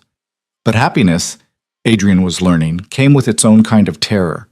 The more he loved Naomi, the more the old fears whispered in the back of his mind. What if something happened to her? What if this fragile thing they'd built together shattered? What if he lost her the way his father had lost his mother? He tried to ignore those voices, tried to focus on the present instead of hypothetical catastrophes, but they were always there, lurking just beneath the surface of his newfound contentment. It was a Tuesday morning in late spring when everything changed. Adrian was in his downtown office reviewing quarterly reports when his phone rang. The number was unfamiliar, but something made him answer. Mr. Moretti? The voice was male, calm, professional. This is Detective James Martinez with the state police. I'm calling about your wife. Adrian's blood turned to ice. His hand tightened on the phone so hard he heard the case creak. What about my wife? There's been an incident. Mrs. Moretti was involved in a car accident approximately 30 minutes ago on Route 87. She's being transported to Metro General Hospital as we speak. The world tilted sideways. Adrian heard himself asking questions. What happened? How bad was it? Was she conscious? But his voice sounded like it was coming from very far away. The detective's answers were measured and vague, designed to inform without alarming, but every word felt like a nail being driven into Adrian's chest. He was moving before the call ended, grabbing his jacket, barking orders to his assistant to cancel everything. His security team scrambling to keep up as he strode toward the elevators. The drive to the hospital was a blur of traffic and sirens and the suffocating weight of déjà vu. This was the nightmare he'd spent 22 years running from. This was exactly what he'd been terrified would happen if he allowed himself to love someone. The hospital emergency room was chaos. Nurses rushing past, monitors beeping, the antiseptic smell that brought back visceral memories of another hospital, another emergency, another woman he'd loved being taken from him. Naomi Moretti, Adrian said to the intake nurse, his voice sharp with barely controlled panic. She was brought in from a car accident. Where is she? The nurse checked her computer, and every second she didn't immediately respond felt like an eternity. She's in examination room 4. Are you family? I'm her husband.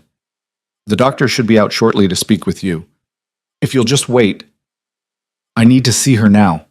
Adrian's tone left no room for argument. Something in his face must have convinced the nurse not to push back, because she gestured toward a hallway. Through those doors, 3rd room on the left.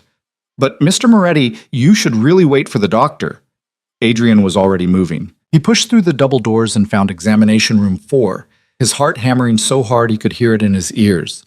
Through the small window in the door, he could see Naomi sitting on the examination table, a bandage on her forehead, talking to a doctor.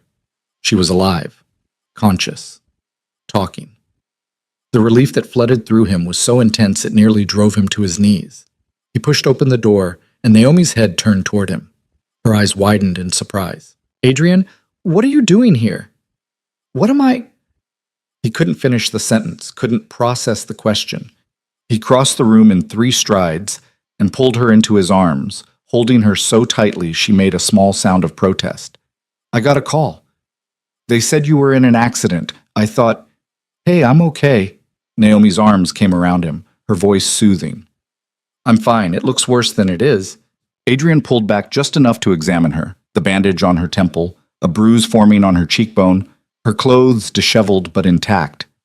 His hands moved over her shoulders, her arms, checking for injuries with the desperate thoroughness of someone who needed physical proof that she was whole. Mr. Moretti, the doctor said, his tone professionally patient, your wife has a mild concussion and some bruising, but no serious injuries. We're running a few more tests to be absolutely certain, but she's going to be fine. What happened? Adrian's hands were shaking now that the adrenaline was fading, replaced by the crushing weight of what could have been. A truck ran a red light, Naomi explained gently. I swerved to avoid it and hit a barrier. The car took most of the impact. The airbags deployed. I'm just banged up, that's all. Just banged up, Adrian repeated, his voice hollow. He couldn't stop touching her, needing the constant reassurance that she was real and present and alive. The doctor excused himself to check on test results, leaving them alone in the examination room. Naomi cupped Adrian's face in her hands, her expression concerned. Adrian, breathe. I'm okay. I promise. But Adrian couldn't breathe, couldn't think. The terror that had gripped him since the phone call hadn't released its hold, and now it was mixing with memories he'd spent years trying to suppress. His mother's hand slipping from his, the hospital room, his father's anguished sobs, the absolute helplessness of watching someone you love slip away. I can't do this, he whispered. Naomi's face paled. Can't do what? This. Us. The words were being ripped from him against his will, driven by panic and fear and the overwhelming need to protect himself before the universe could hurt him again. I told you I was terrified of losing you. I told you that's why I built the walls, and today proved I was right to be scared. Adrian, you're not making sense. I'm fine. Nothing happened. But something could have. His voice rose, sharp with desperation. You could have died, Naomi. That truck could have hit you head on instead of you swerving away. I could have gotten to this hospital and found out I was too late. Just like before. Just like my mother. Understanding dawned in Naomi's eyes, followed immediately by hurt. So what? You're going to push me away because I got into an accident? Because something bad might happen someday? I can't live like this.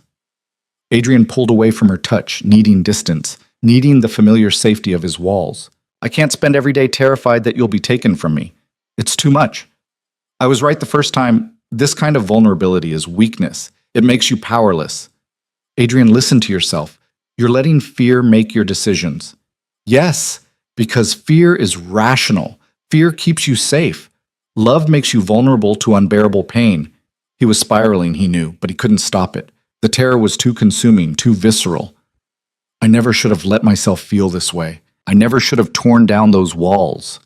Naomi slid off the examination table, wincing slightly as she moved. Her eyes were bright with unshed tears, but her voice was steady.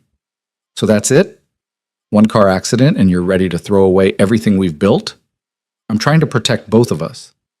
You're trying to protect yourself, Naomi corrected, her voice sharp now with anger and hurt.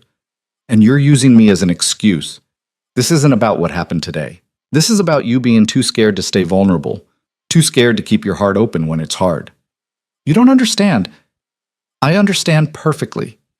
Tears spilled down Naomi's cheeks now, and seeing them was like acid on Adrian's skin. I understand that the man I fell in love with, the one who promised to fight through his fears, who swore he wouldn't retreat behind his walls, was lying, or maybe just not strong enough to keep that promise. Naomi, no. She held up a hand, stopping him. You don't get to do this. You don't get to make me fall in love with you, make me believe we were building something real, and then destroy it the first time something actually scary happens. That's not love, Adrian. That's cowardice. The word hit him like a slap. I'm trying to spare us both from future pain. Life is pain. Naomi's voice broke on the words. People get hurt. Accidents happen. We all die eventually. But that doesn't mean we stop living. It doesn't mean we stop loving. It means we hold on tighter to what matters while we have it. I can't. You can't or you won't. Naomi wiped at her tears, her expression shifting from hurt to something harder, something that looked almost like resignation. Because there's a difference. Can't means it's impossible. Won't means you're choosing fear over love, choosing safety over me. Adrian stood frozen, the panic still clawing at his chest, his mother's death and his father's grief and the terror of this morning all tangling together into a knot he couldn't untie. Part of him knew Naomi was right, knew he was making a catastrophic mistake driven by trauma and fear. But the wounded, terrified part of him, the 10-year-old boy who'd watched his mother die, was screaming that this was the only way to survive. I'm sorry, he said finally, the words hollow and inadequate. I can't be what you need. Naomi's face crumpled, but she straightened her shoulders, gathering dignity around herself like armor. Then I guess we're done here. Naomi? No, you've made your choice. Now live with it. She moved toward the door, pausing with her hand on the handle. You know what the saddest part is? You're going to lose me anyway. Not because of some accident or tragedy beyond your control, but because you chose to. Because you'd rather be alone and safe than loved and scared. And someday, when you're sitting in that big empty house all by yourself, I hope you remember that this was your decision, not fate's, yours. She walked out, leaving Adrian standing alone in the examination room, the antiseptic smell choking him, the fluorescent lights too bright, everything inside him screaming that he'd just made the biggest mistake of his life. But he didn't follow her, didn't call her back, because the fear was still too overwhelming and he didn't know how to fight through it. The doctor returned a few minutes later to find Adrian sitting with his head in his hands. Mr. Moretti? Is everything all right? Where's your wife? She left, Adrian said flatly. But we haven't finished her test. She left, Adrian repeated, and something in his tone made the doctor retreat without further questions. Adrian drove home in a fog, his mind replaying the conversation over and over. Naomi's tears, her accusations, the look on her face when she'd called him a coward. He wanted to be angry, wanted to justify his decision, but all he felt was hollow. The mansion was exactly as he'd left it that morning, pristine, perfectly ordered, and utterly empty. He walked through rooms that suddenly felt too large, too quiet, too much like the mausoleum he'd been living in before Naomi had brought life and warmth and light into his carefully controlled world. In the bedroom, her things were still scattered about. A book on the nightstand, her robe draped over a chair, the subtle scent of her perfume lingering in the air. Evidence of a life shared, of intimacy and companionship, and all the things he'd just destroyed in a moment of blind panic. Adrian's phone rang. It was Marcus from the Foundation. "Adrian, I just heard about Naomi's accident. Is she all right?" "She's fine. Minor injuries." "Thank goodness. When should we expect her back at the office?" Adrian's jaw tightened. "I don't know. You should ask her directly." There was a pause, heavy with unspoken questions. "Is everything okay?" "Everything's fine," Adrian lied. "I have to go." He ended the call and sat on the edge of the bed, staring at Naomi's book.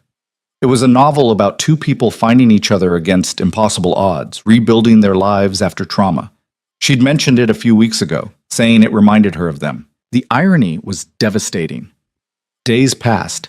Naomi didn't come home. Adrian learned through Maria that she'd gone to stay with Sophia, that she'd sent for some of her clothes but left most of her things at the estate. He told himself this was what he wanted: distance, safety, protection from the pain of potential loss. But the house felt like a tomb. Work felt meaningless. Food tasted like ash. He couldn't sleep in their bed without being haunted by the ghost of her presence, so he moved to a guest room. But that didn't help either. Everywhere he looked, he saw evidence of the life they'd built together. The Foundation reports she'd left on his desk, the coffee mug she favored in the kitchen, the art book she'd been reading in the library. A week after the accident, his father called. "I heard what happened," Lorenzo said without preamble, "with Naomi's accident and your subsequent idiocy." "Who told you?" "Does it matter?" "Adrian, what have you done?" "I made the smart choice, the safe choice." "You made the coward's choice," Lorenzo said bluntly. "You got scared and you ran, just like you swore you'd never do." "You don't understand." "I understand perfectly. You think I don't remember what it was like after your mother died? You think I don't remember the fear every time your mother was late coming home, every time she drove anywhere, every time she so much as sneezed? That fear never goes away, Adrian. You just learn to live with it because the alternative, living without love, is worse." "I can't." "Yes, you can. You're just choosing not to. And in the process, you're doing exactly what you spent your whole life trying to avoid. You're destroying yourself with fear just as thoroughly as my father destroyed himself with grief. The method is different, but the result is the same. You're dying inside, piece by piece, because you're too scared to live."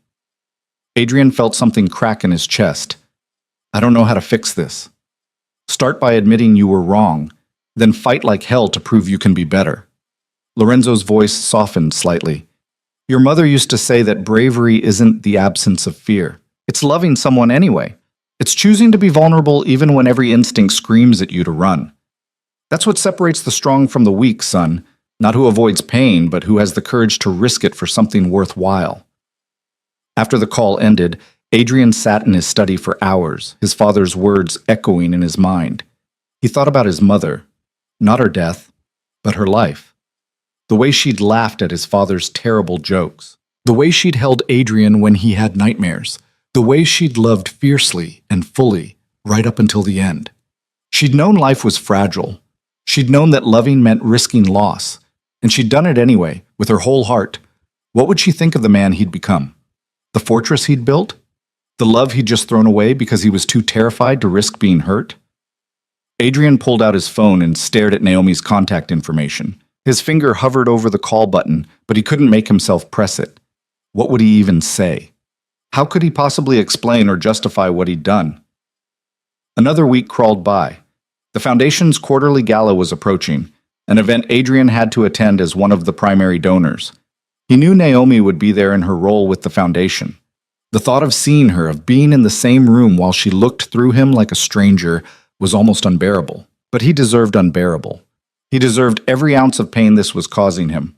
The night of the gala, Adrian dressed with mechanical precision, his reflection in the mirror showing a man who looked polished and controlled and completely dead inside. The drive to the venue felt like heading toward his own execution. The ballroom was already crowded when he arrived, filled with the city's elite and the Foundation's supporters. Adrian moved through the crowd, accepting congratulations on the Foundation's success, making small talk, playing the role of the generous benefactor. And then he saw her. Naomi stood near the bar, talking with a group of donors. She wore a deep navy dress that made her look like midnight-made flesh, her hair swept up to reveal the graceful line of her neck. The bruise on her cheekbone had faded to a barely visible shadow. She was smiling, engaging, vibrant, everything he remembered and more. And she was looking at him like he didn't exist. Their eyes met across the room, and for just a moment Adrian saw something flicker in her expression. Pain, maybe, or longing. But then it was gone, replaced by cool indifference. She turned back to her conversation, dismissing him completely. It hurt worse than any business loss, any physical injury, anything he'd ever experienced, because this was his fault. He'd had everything he'd ever wanted, and he'd destroyed it with his own hands. Adrian made it through an hour of the gala before he couldn't take it anymore. He found Marcus near the silent auction tables. "I need to make a speech," Adrian said abruptly. Marcus looked surprised. "We weren't planning for you to speak tonight. The program's already set." "I don't care. I need to say something. Please." Something in Adrian's face must have convinced Marcus, because he nodded slowly. "All right, I'll introduce you after the next round of toasts." 20 minutes later, Adrian found himself standing at the podium, looking out over hundreds of faces. And one face in particular, Naomi's, watching him from the back of the room with wary, guarded eyes. Adrian's prepared remarks about the Foundation's achievements suddenly felt meaningless. He set aside his notes and gripped the podium, his knuckles white. "I'm supposed to talk about the incredible work the Moretti Foundation has done this year," he began, his voice carrying through the suddenly quiet ballroom. "About the lives we've changed and the communities we've strengthened. And we have done incredible work, largely due to the efforts of our director Marcus Chen and our international partnerships coordinator, Naomi Moretti." He saw Naomi tense, saw her start to move toward the exit. Panic surged through him. "But I'm not going to talk about that," Adrian continued, his voice rising slightly. "I'm going to talk about fear, about control, about the ways we destroy the things we love because we're too scared to hold on to them." Naomi had stopped moving. The entire ballroom was silent now, everyone watching him with fascinated attention. 18 months ago, I married an extraordinary woman in an arranged marriage neither of us wanted," Adrian said, the words pouring out of him now. "And for the first 6 months, I treated her like a strategic asset instead of a person. I kept her at arm's length because I thought that was strength. I thought control and distance would protect me from the pain I watched my father suffer when my mother died." He could see people glancing at each other, murmuring, but he didn't care. His eyes were locked on Naomi's face. Then something changed. She broke through every wall I'd built. She made me remember what it felt like to be human, to care about something more than power and control. And for a few months, I was happier than I'd been in 20 years. I had a partner, a companion, someone who saw all my broken places and chose to stay anyway. Tears were streaming down Naomi's face now, but she didn't look away. "And then she was in an accident," Adrian continued, his own voice breaking. "And every fear I'd been carrying since I was 10 years old came flooding back. The terror of loss, the helplessness of loving someone who could be taken from you at any moment. And I did what cowards do. I ran. I pushed her away before life could take her from me. I convinced myself I was being smart when really I was just being scared." The ballroom was so quiet, Adrian could hear his own heartbeat. "I stood up here tonight to talk about the Foundation's work. But the truth is, the best thing I've ever done, the only truly meaningful thing I've accomplished, is loving my wife. And the worst thing I've ever done is letting fear convince me to stop." Adrian stepped away from the podium, walking down from the stage. The crowd parted for him as he moved through the ballroom, his eyes never leaving Naomi's face. When he reached her, he stopped, close enough to touch, but not daring to. "I'm sorry," he said, his voice raw with emotion. "I'm sorry for being a coward. I'm sorry for choosing safety over love. I'm sorry for every moment of pain I've caused you. You were right. I was going to lose you anyway, not because of fate or tragedy, but because I chose to, and that's something I'll regret for the rest of my life." Naomi's hands were shaking, her face wet with tears. "Adrian, love you," he said simply. "I love you more than I fear losing you. And if you give me another chance, if you can find it in yourself to forgive me, I promise I will spend every day proving that I'm brave enough to deserve you, that I can love you without running, that I choose you over my fear every single time. For a long moment, Naomi just stared at him, and Adrian felt his heart stop. Then finally, she spoke. You're an idiot. I know. You hurt me. Badly. I know. I'm so sorry. And I have no guarantee you won't get scared and run again the next time something bad happens. I can't promise I'll never be scared, Adrian admitted. Fear might always be there, but I promise I'll fight it. I promise I'll choose you over it. I promise I'll let you help me through it instead of shutting you out. Naomi closed her eyes, and Adrian saw her gathering herself, making the hardest decision of her life. When she opened them again, they were clear and determined. If we do this, she said slowly, we do it all the way. No more walls, no more retreating when things get hard. We face everything together, or we don't do it at all. Together, Adrian agreed. I promise. And you have to go to therapy, real therapy, with a professional who can help you work through the trauma instead of just building higher walls around it. I'll call someone tomorrow. And you have to tell me when you're scared, especially when the fear's about losing me. We talk through it instead of you making unilateral decisions to protect both of us from imaginary future pain. Yes, all of it. Whatever you need. Naomi reached up and cupped his face in her hands, her touch achingly familiar and desperately missed. I love you, Adrian Moretti. Even when you're being an idiot. Even when you're terrified. Even when you hurt me. But I can't do this alone. I need you to fight for us. For real this time. I will, Adrian promised, covering her hands with his. Every day. For the rest of my life. She kissed him then, in front of hundreds of witnesses, and Adrian kissed her back with everything he had, all the love and fear and desperate gratitude that he was being given a second chance he absolutely didn't deserve. When they finally broke apart, the entire ballroom erupted in applause. Adrian had forgotten they had an audience, forgotten everything except the woman in his arms and the overwhelming relief that she hadn't given up on him completely. Take me home, Naomi whispered against his lips. Which home? Sophia's or our home, Adrian. The one we're going to build together, for real this time. And for the first time in 2 weeks, Adrian felt like he could breathe. They left the gala together, hand in hand, walking through a gauntlet of knowing smiles and whispered congratulations. Adrian didn't care about the attention or the gossip his public declaration would generate. For the first time in his life, he cared more about the woman beside him than about maintaining his carefully cultivated image of control. The drive home was quiet, but it was a different kind of silence than the tense distance that had characterized so much of their marriage. Naomi's hand rested in his, their fingers intertwined, and every few moments Adrian would glance over at her just to confirm she was really there, really coming home with him. You're staring, Naomi said softly, but there was amusement in her voice. I'm memorizing, Adrian corrected. In case this is a dream, and I wake up alone in that guest room I've been sleeping in. You've been sleeping in a guest room? I couldn't sleep in our bed without you. It felt wrong. Naomi squeezed his hand. For what it's worth, Sophia's couch was terrible. I've had a permanent crick in my neck for 2 weeks. You could have come home any time. No, I couldn't. Not until you were ready to actually fight for us instead of just apologizing and hoping I'd forget what you did. She turned to look at him directly. What you did tonight, that public declaration, putting yourself out there in front of everyone, that took real courage. That's what I needed to see. I meant every word. I know you did.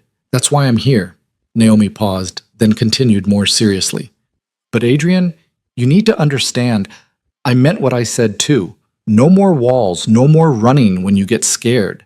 We're going to have hard days ahead, and I need to know you won't bail the first time your trauma gets triggered. I won't. I swear I won't. Adrian pulled the car into the estate's long driveway, the mansion's lights glowing warm and welcoming in the darkness. And I'm calling a therapist tomorrow. First thing, I should have done it years ago. We both should have. Maybe we can find someone who does couples therapy too.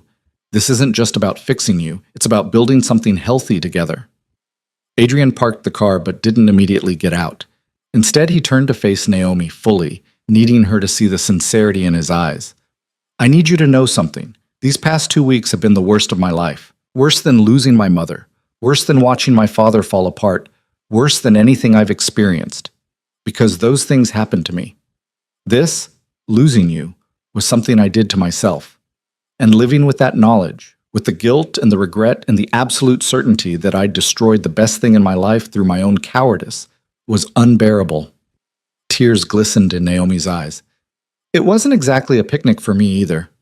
I know, and I'm sorry. I will spend the rest of my life being sorry for hurting you. I don't want you to spend your life apologizing, Naomi said firmly. I want you to spend it being better, being brave, being the man I know you can be when you're not letting fear make your decisions. I can do that. Adrian cupped her face gently, his thumb brushing away a tear that had escaped. I want to do that, for you, for us, for the life we can build if I stop sabotaging it. Naomi leaned forward and kissed him, soft and sweet and full of forgiveness that Adrian knew he didn't deserve, but was desperately grateful for anyway. When they finally broke apart, she smiled, a real smile that reached her eyes and made his heart skip. Take me inside, Adrian. Take me home. They walked into the mansion together, and Maria appeared in the hallway, her face lighting up when she saw Naomi. Mrs. Moretti? Oh, it's so good to see you home. The older woman's eyes were bright with emotion. The house has been too quiet without you. It's good to be back, Maria, Naomi said warmly. I've missed your cooking. I'll make your favorite breakfast tomorrow morning. Mr. Moretti hasn't eaten properly since you left. Adrian felt heat creep up his neck at the knowing look Maria gave him, but he couldn't deny it. Food had lost all appeal when every meal was a reminder of Naomi's absence. Later, standing in their bedroom, not separate spaces but a shared sanctuary, Adrian felt nervousness flutter in his chest. It had been weeks since they'd been truly alone together, and the last time they'd spoken in this room, he'd shattered everything between them. Naomi seemed to sense his hesitation. She turned to face him, her expression gentle. We don't have to rush anything. I know we have a lot to work through. I don't want to rush, Adrian agreed, but I also don't want to waste any more time. I've spent too much of our marriage keeping you at a distance. I want to be close to you, Naomi, in every way that matters. Then come here. Naomi held out her hand and Adrian took it, letting her pull him close. Just hold me tonight. Let's start with that. They changed for bed and climbed under the covers together, and when Naomi curled into his side, her head on his chest, Adrian felt something settle in his soul. This was right. This was home. Not the mansion or the wealth or the empire he'd built, but this, the warmth of her body against his, the sound of her breathing, the absolute rightness of her presence. I love you, he whispered into the darkness. I love you too, Naomi murmured, already half asleep. Even when you're impossible. Especially when I'm impossible? Especially then. Adrian smiled and pulled her closer, and for the first time in 2 weeks, he slept without nightmares. The next morning, true to his word, Adrian called a therapist. Dr. Sarah Chen came highly recommended as someone who specialized in trauma and grief, and she agreed to see him that very afternoon. You don't have to do this alone, Naomi said as Adrian prepared to leave for the appointment. I can come with you if you want support. I appreciate that, but I think I need to do this part on my own, at least at first. Adrian kissed her forehead. But we'll find someone for couples therapy too. I want us to have help building something healthy. Dr. Chen's office was in a quiet building downtown, decorated in soothing neutrals with comfortable chairs and soft lighting designed to put patients at ease. The doctor herself was a woman in her 50s with kind eyes and an air of competent compassion. Thank you for seeing me on such short notice, Adrian said as he sat down. Your assistant mentioned it was urgent. Why don't you tell me what brought you here today? And Adrian, who had spent his entire adult life maintaining perfect control and never showing weakness, found himself breaking down. He told her everything, his mother's death, his father's grief, the walls he'd built, his marriage to Naomi, the accident that had triggered his panic, the 2 weeks of misery that had followed. Doctor. Chen listened without judgment, occasionally asking clarifying questions, but mostly letting Adrian purge 22 years of suppressed trauma and fear. You've been carrying this alone for a very long time, she said when he finally fell silent. That's an enormous burden for anyone, especially a child who witnessed such a traumatic loss. I thought I was handling it. I thought if I could just maintain control, if I could keep my emotions locked down, I'd be safe. But you weren't safe. You were isolated. There's a difference. Dr. Chen leaned forward slightly. Adrian, what happened to your mother wasn't your fault. And your father's grief, while real and valid, doesn't have to dictate how you experience love. Those are his wounds, not yours. But I saw what love did to him, how it destroyed him. Love didn't destroy him. Loss did. And loss is always a possibility when we love someone. That's the risk we all take. But the alternative is living a half-life, never truly connecting with anyone, never experiencing the joy and intimacy that makes life worth living. Is that really safer? Or is it just a different kind of death? Adrian felt something crack open in his chest. I almost chose that. I almost threw away the best thing in my life because I was too scared to risk losing it. But you didn't. You fought back. You made a choice to be brave. That's what we're going to build on. Doctor. Chen picked up a notepad. This is going to be a process. Undoing decades of conditioning takes time and work. But I believe you can learn to tolerate the fear instead of letting it control you. You can learn to love without running. Over the next months, Adrian threw himself into therapy with the same intensity he'd once applied to building his empire. He attended weekly sessions with Dr. Chen, learning to identify his triggers, to sit with discomfort instead of immediately trying to control it, to communicate his fears instead of acting on them impulsively. He and Naomi also started couples therapy with Dr. Michael Torres, a specialist in helping couples build healthy communication patterns. Those sessions were sometimes harder than the individual therapy because they required both of them to be vulnerable, to acknowledge their own contributions to their struggles. I enabled your distance, Naomi admitted during one session, her voice thick with emotion. In the beginning, when you were pulling away, I let you. I told myself it was what you needed, that I should give you space. But really, I was protecting myself from rejection. If I didn't push for more, I couldn't be disappointed when you didn't give it. That's not your fault, Adrian protested. I set those boundaries. I made it clear emotion wasn't welcome. But I accepted them without pushing back. I could have demanded more from the start. Instead, I waited months to stand up for what I needed. Naomi looked at Dr. Torres. I think part of me believed I didn't deserve more, that an arranged marriage was always going to be cold and distant. It sounds like you both brought your own wounds into this relationship, Dr. Torres observed. Adrian, you brought fear of loss and used control as protection. Naomi, you brought fear of rejection and used accommodation as protection. Those patterns fed each other. How do we break them? Adrian asked.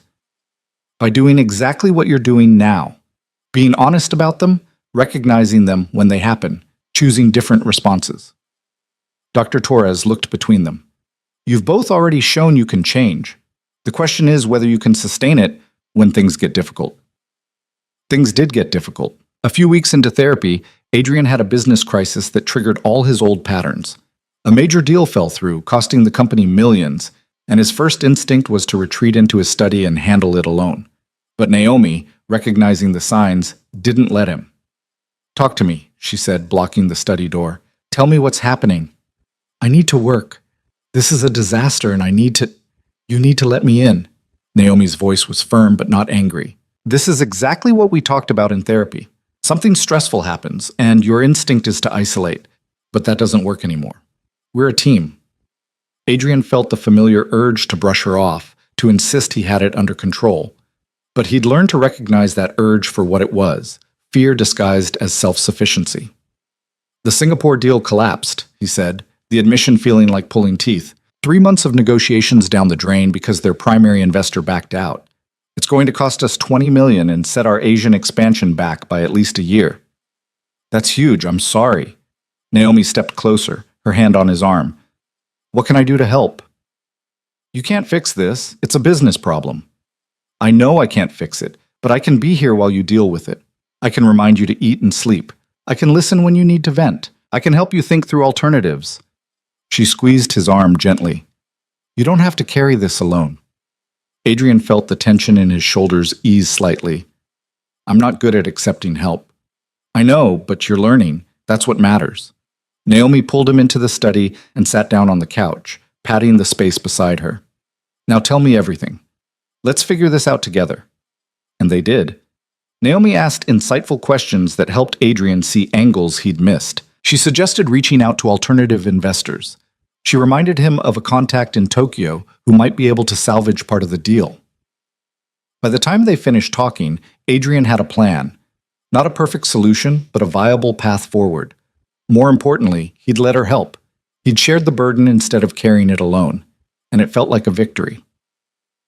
Similar tests came in different forms over the following months. Naomi got the flu again, and Adrian had to consciously fight the panic that tried to consume him. Instead of spiraling into catastrophic thinking, he took care of her while also talking to Dr. Chen about his fear. He learned that he could be scared and still function. That fear didn't have to dictate his actions. There were setbacks, too. Times when Adrian retreated without meaning to, when old patterns reasserted themselves under stress. But now Naomi called him on it immediately, and Adrian had learned to apologize and course correct instead of getting defensive. "I'm sorry," became a phrase Adrian used regularly, not as a shield or a way to avoid accountability, but as genuine acknowledgement when he fell short. And Naomi, in turn, extended grace while still maintaining her boundaries. 8 months after the night of the gala, Adrian came home to find Naomi in the library, reading a report with a small smile on her face. "What's that?" he asked, kissing the top of her head before settling beside her. "The quarterly results from the foundation. We've exceeded every goal, Adrian. The international partnerships have brought in enough funding to open 10 new community centers across 3 continents. The scholarship program has tripled. We're making a real difference." Pride swelled in Adrian's chest. "That's incredible. You've done incredible work." "We've done incredible work," Naomi corrected. "This is the Moretti Foundation. Your name, your resources. I'm just the one implementing the vision." "You're much more than that." Adrian took the report from her hands and set it aside, pulling her into his lap. "You've transformed what this foundation means. It used to be a tax write-off with my name on it. Now it's a genuine force for good in the world. That's all you." Naomi smiled and kissed him softly. "We make a good team. We make a great team." Adrian hesitated, then continued. "I've been thinking about something, and I want your honest opinion." "Okay, what is it?" "I want to step back from some of my business responsibilities. Not retire completely, but delegate more. Spend less time at the office and more time on things that actually matter. The foundation, our life together. Maybe starting a family someday, if that's something you'd want." Naomi's eyes widened. "Adrian, the business has been your entire life for years. Are you sure?" "I'm sure that I don't want to be 70 years old and realize I spent my whole life building an empire but forgot to actually live. I'm sure that I want to be present for our marriage, not just physically here, but emotionally engaged. And I'm sure that if we decide to have children, I want to be the kind of father my dad was before grief broke him. Involved, loving, present." Tears filled Naomi's eyes. "You'd want children? We've never talked about that." "I know, and I understand if you don't. If this life, this partnership is enough for you, then it's enough for me too. But I wanted you to know that I'm not running from the future anymore. I'm not afraid of building something that could make me vulnerable. I want all of it, the messy, scary, beautiful parts of a real life together." Naomi wrapped her arms around his neck and buried her face in his shoulder. "I want that too, all of it. The life, the family, the future. I want to build something with you that's bigger than just us." Adrian held her close, feeling contentment settle over him like a warm blanket. This was what happiness felt like. Not the absence of fear or struggle, but the presence of love strong enough to face them together. A year after the gala, almost exactly 2 years after their wedding, Adrian planned something special. He told Naomi they were going to dinner at a new restaurant downtown, but when the car pulled up to their destination, she looked confused. "This is the cathedral where we got married." "I know." Adrian helped her out of the car, his heart pounding with nervous anticipation. "There's something I want to do." He led her inside the empty cathedral, their footsteps echoing in the vast space. Candles had been lit throughout, casting warm, flickering light over the same aisle Naomi had walked down 2 years ago as a reluctant bride entering a loveless marriage. At the altar stood Father Michael, the same priest who had officiated their first wedding. "Adrian, what's going on?" Naomi asked, her voice trembling. Adrian took both her hands in his, looking into the eyes of the woman who had saved him from himself. 2 years ago, we stood here and made vows that meant nothing. We promised to love and cherish each other, but we were both lying. This wasn't a marriage. It was a business arrangement. "Adrian, let me finish." He squeezed her hands gently. "I want to do it again, for real this time. I want to stand here and make promises I actually mean, vows I intend to keep not because of family obligation or strategic advantage, but because I love you more than I thought it was possible to love anyone." Tears streamed down Naomi's face. You want to renew our vows? I want to actually marry you, the real you, not the strategic asset I thought you were. The woman who refused to let me hide. The woman who demanded I be better and then loved me through the process of becoming better. The woman I want to spend the rest of my life with, not because I have to, but because I choose to, every single day. Father Michael stepped forward, smiling warmly. I've known the Moretti family for 30 years. I baptized Adrian, watched him grow up, and I've never seen him as genuinely happy as he's been this past year. It would be my honor to help you renew these vows properly. Naomi laughed through her tears. You planned this. You actually planned a whole ceremony. With help from Sophia, Maria, and Marcus, they're all waiting outside to celebrate with us afterward. But first, I wanted this to be just us. Just you and me, making real promises in the place where we started. You're ridiculous, Naomi said, but she was beaming. And I love you so much. Is that a yes? That's a yes. Father Michael opened his prayer book, but Adrian shook his head. I'd like to say my own vows this time, if that's all right. Of course. Adrian took a deep breath, looking into Naomi's eyes, and spoke from his heart. Naomi Isabella Valenti Moretti, 2 years ago I married you without knowing you, without wanting to know you, without understanding what a gift I was being given. I was a coward who thought control was the same as strength, who believed isolation was safety. You proved me wrong about everything. He reached up to wipe tears from her cheeks with his thumb. You taught me that real strength is vulnerability, that real safety comes from connection, not control, that the bravest thing I could ever do is love you completely, without reservation, without walls, without fear dictating my choices. You didn't just break through my defenses, you showed me I didn't need them, that I could be loved exactly as I am, broken places and all. His own voice broke slightly, but he continued. So today, I promise to love you not in spite of my fear, but through it. I promise to let you in, even when every instinct tells me to retreat. I promise to be your partner in every sense, sharing burdens, celebrating victories, facing whatever comes together. I promise to never take you for granted, to never treat you as anything less than the extraordinary woman you are.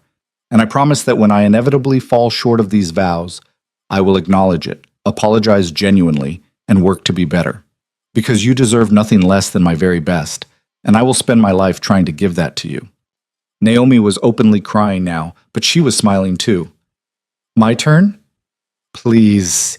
She took a shaky breath. Adrian Michael Moretti. 2 years ago, I married a stranger and prepared myself for a lifetime of loneliness.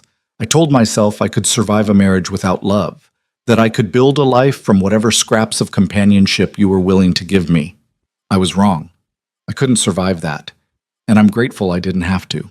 She squeezed his hands tighter. You were so determined to be invulnerable, so convinced that emotion was weakness, and I watched you tear down those walls brick by brick, watched you choose courage over comfort, watched you become the man I always believed you could be. You gave me the greatest gift anyone has ever given me. You let me see you, the real you. Not the controlled, perfect facade, but the scared, brave, deeply loving person underneath. Her voice grew stronger, more certain. So today, I promise to love all of you. The parts that are easy to love and the parts that are still healing. I promise to call you on your patterns when you retreat, but also to be patient while you learn new ones. I promise to be your safe place, the person you can be vulnerable with, the partner who will never use your fears against you. I promise to build our life together as equals, to celebrate your victories and share your burdens, to be both your support and your challenge. And I promise that when you're scared, because you will be, and that's okay, I'll be brave enough for both of us until you remember how to be brave yourself. Adrian pulled her close and kissed her, and Father Michael's gentle laughter filled the cathedral. I haven't pronounced you married yet. Too late, Adrian murmured against Naomi's lips. We're doing this our way. But he stepped back and let Father Michael complete the ceremony, exchanging rings they'd chosen together. New ones, not the ones from their first wedding. These were engraved with the date and a simple phrase, brave enough to love. When they finally walked back down the aisle together, it felt completely different from that first time. Then, they'd been strangers. Now, they were partners. Then, the marriage had been hollow. Now, it was real. Outside the cathedral, Sophia, Marcus, Maria, and a small group of close friends and family waited with champagne and congratulations. Even Lorenzo had made the trip from his care facility, tears streaming down his weathered face. Your mother would be so proud, he told Adrian, gripping his son's shoulders. Not of the empire you built or the power you accumulated, but of this, of you learning to love without fear. That takes more strength than anything else. The celebration moved to a small restaurant Adrian had rented out for the evening. It was intimate and warm, filled with people who genuinely cared about them rather than the hundreds of acquaintances and business associates who'd attended their first wedding.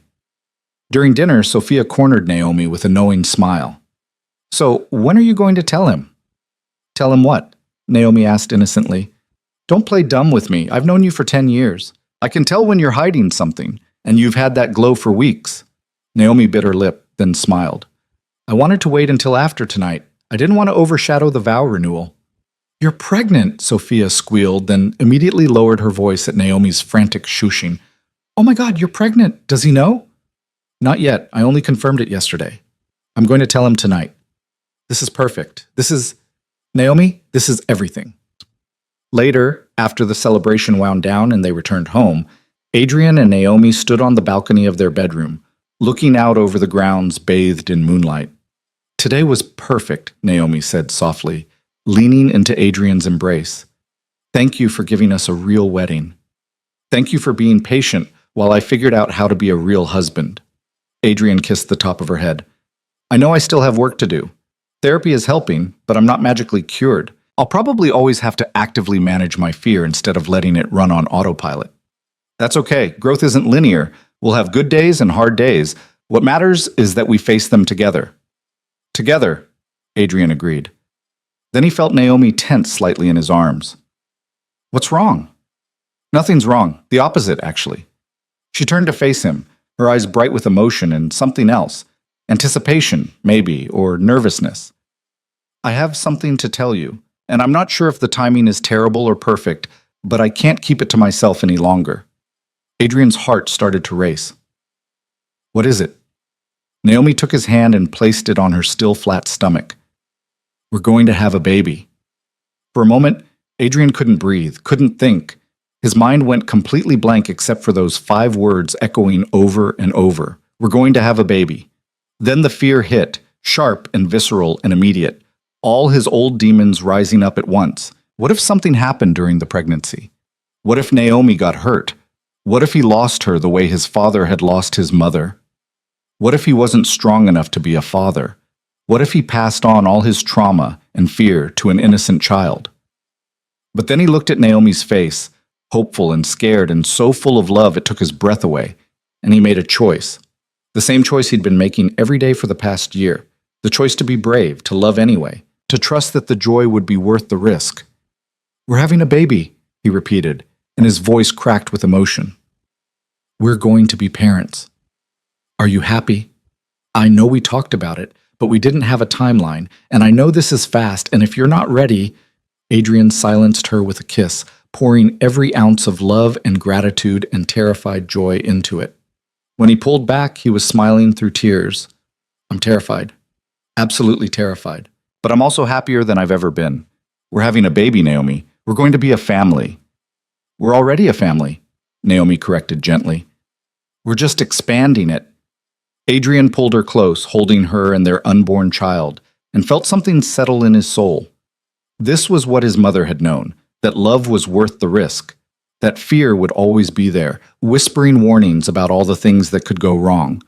But love was louder, love was stronger. Love was brave enough to build a life anyway. The months of Naomi's pregnancy were both the most terrifying and the most joyful of Adrian's life. He attended every doctor's appointment, holding her hand through ultrasounds and blood tests, and all the routine checkups that felt monumentally important because they involved the tiny life growing inside her. He read every book on pregnancy and fatherhood he could find, probably driving Naomi crazy with his excessive preparation. "Adrian, I don't need 17 different birthing plans," she said one evening, looking at the spreadsheet he'd created. "Women have been having babies for millennia. I think we'll figure it out." "But what if something goes wrong? What if we're not prepared for every contingency?" Naomi took the laptop from his hands and set it aside, then cupped his face gently. "Something might go wrong. That's always a possibility. But we can't control everything, no matter how many contingency plans you make. What we can control is being present for each moment as it happens, trusting that we'll handle whatever comes." together. Adrian took a deep breath, feeling the familiar anxiety trying to take hold, but he'd learned to recognize it now, to name it without letting it drive his behavior. I'm scared. I know, I'm scared too. This is scary, but we're going to be okay. What, promise? I promise to do my very best to be okay. I promise to take care of myself and our baby. I promise to tell you when I'm worried instead of hiding it. And I promise that no matter what happens, we'll face it as a team. That's all I can promise. But it's real. Adrian kissed her forehead, then her belly, feeling the baby kick against his hand. You're right. That's enough. Doctor. Chen helped him work through the pregnancy anxiety and therapy, teaching him techniques for managing the fear when it threatened to overwhelm him. And Dr. Torres helped them prepare as a couple, discussing how their relationship would change with a baby, how to maintain connection amid the chaos of new parenthood, how to support each other through the challenges ahead. 7 months into the pregnancy, they learned they were having a girl. Adrian cried when the ultrasound technician told them, overwhelmed with joy and terror in equal measure. A daughter, he whispered to Naomi that night, his hand on her rounded belly. We're having a daughter. Are you disappointed? I know some men want sons.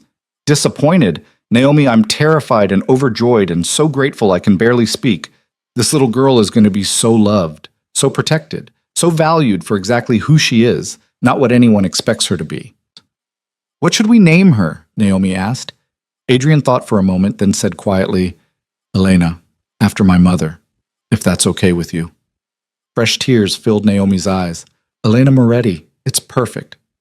Elena Grace Moretti, Adrian said, placing his hand over Naomi's on her belly. Grace because that's what you've shown me. Grace when I didn't deserve it.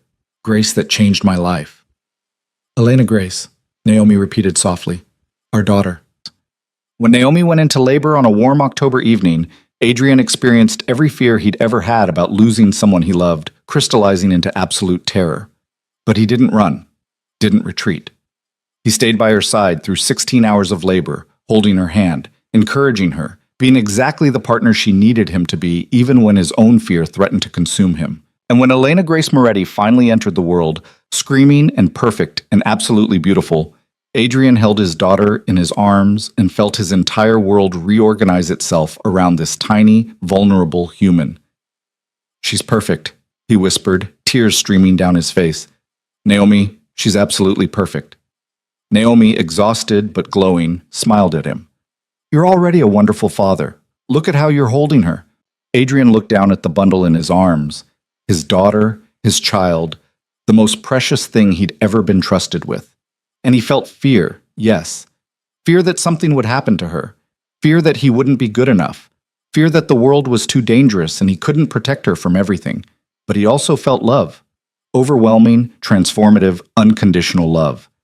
And he finally understood what his father had tried to tell him, that the fear didn't matter as much as the love, that you could be terrified and still be brave, that the capacity to be hurt was the price of the capacity to love, and it was worth paying. Hi, Elena, he said softly to his daughter. I'm your dad, and I want you to know something. I'm going to be scared a lot. Scared that something will happen to you or your mom. Scared that I'll mess this up. Scared that I'm not good enough for you. But I'm going to love you anyway. I'm going to show up for you anyway. I'm going to be brave for you, even when I'm terrified, because you deserve nothing less. Naomi reached out and took his hand, and the three of them, Adrian, Naomi, and Elena, sat together in that hospital room. A family forged not from obligation, but from choice, from courage, from love strong enough to face any fear. 3 years later, Adrian stood in the newly expanded wing of the Moretti Foundation's flagship community center, watching Naomi cut the ribbon to officially open the space. She was radiant in a simple blue dress, her hair pulled back, her face alight with pride as she spoke to the crowd about the center's mission. Elena sat on Adrian's shoulders, her small hands tangled in his hair, chattering happily about the balloons and the cake she'd been promised after the ceremony. Daddy, can I see Mommy now? Elena asked impatiently. In just a minute, sweetheart. Mommy's almost done with her speech. He listened as Naomi talked about their vision for the foundation, not just providing resources, but creating genuine opportunity. Empowering communities rather than dictating to them. Building partnerships rooted in respect and shared goals. This was who she'd always been, Adrian realized, this passionate, brilliant woman who saw people's potential and helped them realize it. He'd just been too blind and too scared to see it at first. After the ceremony, they celebrated with the community, families who'd benefited from the Foundation's programs, local leaders, volunteers who'd helped make the expansion possible. Adrian watched Naomi move through the crowd with Elena on her hip, engaging everyone with genuine warmth and interest, and felt his heart swell with pride. This was his family, his life, everything he'd been too afraid to let himself want. That evening, after they'd put Elena to bed, Adrian and Naomi sat together on the balcony of their bedroom, sharing a bottle of wine in comfortable silence. "Do you ever think about how different things could have been?" Naomi asked suddenly. "If you'd never let your walls down? If I'd given up and left?" "All the time," Adrian admitted. "I think about how close I came to destroying this. How easily I could have spent my whole life alone in that fortress I built, convinced I was safe when really I was just slowly dying inside." "What changed? Really changed, I mean. What made you finally choose vulnerability over control?" Adrian thought about it seriously, tracing patterns on the back of her hand. "You did. Not because you fixed me or changed me, but because you refused to accept less than genuine connection. You demanded I be real with you, and you were brave enough to be real with me first. You showed me what was possible if I was willing to risk it. I was terrified too, when I gave you that second chance. I wasn't sure you wouldn't just hurt me again." "I probably will hurt you again," Adrian said honestly. "Not intentionally, but I'm human. I'll make mistakes. I'll let fear drive my decisions sometimes. I'll fall short." "I know. But the difference is, now you acknowledge it. You apologize. You work to be better. That's all anyone can ask for. Not perfection, but genuine effort. Honest trying." Adrian pulled her close, breathing in the familiar scent of her perfume. "I spent so many years thinking love was the enemy, that it would destroy me the way grief destroyed my father. But I had it backwards. Refusing to love, that's what was destroying me. You saved my life, Naomi. Not by making it safe, but by making it worth living." "We saved each other," Naomi corrected. "You gave me purpose when I felt invisible. You challenged me to be more than what I thought I could be. You loved me enough to fight through your fear, and that gave me courage to demand what I deserved. We made each other better." They sat in comfortable silence for a while. Then Naomi said softly, "I'm pregnant again." Adrian's heart skipped, but this time the fear was manageable, overshadowed by joy. "Another baby? Another baby? Are you okay with that?" "I'm terrified," Adrian admitted, "but also incredibly happy. We're expanding our family." "We're expanding our family," Naomi confirmed, smiling. "Think you can handle two? With you by my side? I can handle anything." And he meant it. The fear would always be there. That was part of loving deeply, of having people who mattered more than anything. But he'd learned to live with it, to function despite it, to choose love over safety every single time. That was the real victory. Not conquering fear or eliminating vulnerability, but being brave enough to love anyway. Being strong enough to build a life with another person, to create new life together, to open yourself to all the joy and pain that came with genuine connection. Years passed. Elena grew into a bright, compassionate child who loved books and art and helping her mother at the foundation. Her brother Lucas arrived 2 years later, a happy baby who adored his sister. Adrian and Naomi watched their children grow, supported each other through the challenges of parenthood, continued their therapy both individually and as a couple. The business evolved too. Adrian delegated more responsibility, focusing his energy on the foundation and on being present for his family. The Moretti empire didn't collapse. If anything, it thrived under distributed leadership. But more importantly, Adrian thrived. He became known not just as a powerful businessman, but as a dedicated philanthropist, a devoted husband, a hands-on father. He never stopped seeing Dr. Chen. Even years later, when things were good, he maintained his weekly sessions. Because he'd learned that mental health wasn't something you fixed once and forgot about. It was something you maintained, like physical health. And he wanted to be his best self for his family. On their 5th anniversary, both of their legal marriage and their vow renewal, Adrian and Naomi returned to the cathedral where they'd married twice. This time their children came with them, along with Lorenzo and a small group of close friends. 5 years ago today, we stood here and made real promises, Adrian said, holding Naomi's hands while Elena and Lucas played quietly nearby. and I want to renew them again. Not because the old ones aren't good anymore, but because I mean them even more now than I did then. You want to make this an anniversary tradition? Naomi asked, amused. I want to make sure you know every year that I'm still choosing you, still choosing us, still brave enough to love you, fear and all. I choose you too, Naomi said, tears in her eyes. Every day, every year for the rest of my life. They kissed, and Elena made exaggerated gagging sounds that made Lucas giggle, and Lorenzo laughed from his wheelchair, and Father Michael smiled benevolently at the family they'd become. This was happiness, Adrian realized. Not the absence of struggle or fear or pain, but the presence of love strong enough to face them all. Not a perfect life, but a real one. Not safety achieved through isolation, but peace found through connection. He'd spent so many years believing that control was the answer, that if he could just manage every variable, predict every outcome, maintain perfect order, he'd be safe from the chaos of loss and grief. But he'd been wrong. The real answer was love. Messy, terrifying, uncontrollable love. Love that made you vulnerable, but also made you whole. Love that risked everything, but gave you something worth the risk. As they left the cathedral together, Adrian carrying Lucas while Naomi held Elena's hand, he looked back one more time at the place where his life had changed, where a marriage without love had somehow, impossibly, become the greatest love story he'd ever known. It hadn't been easy. It hadn't been smooth. There had been pain and mistakes and moments when everything had almost fallen apart. But they'd fought for it, both of them. They'd chosen courage over comfort, vulnerability over safety, love over fear. And in the end, that choice had made all the difference.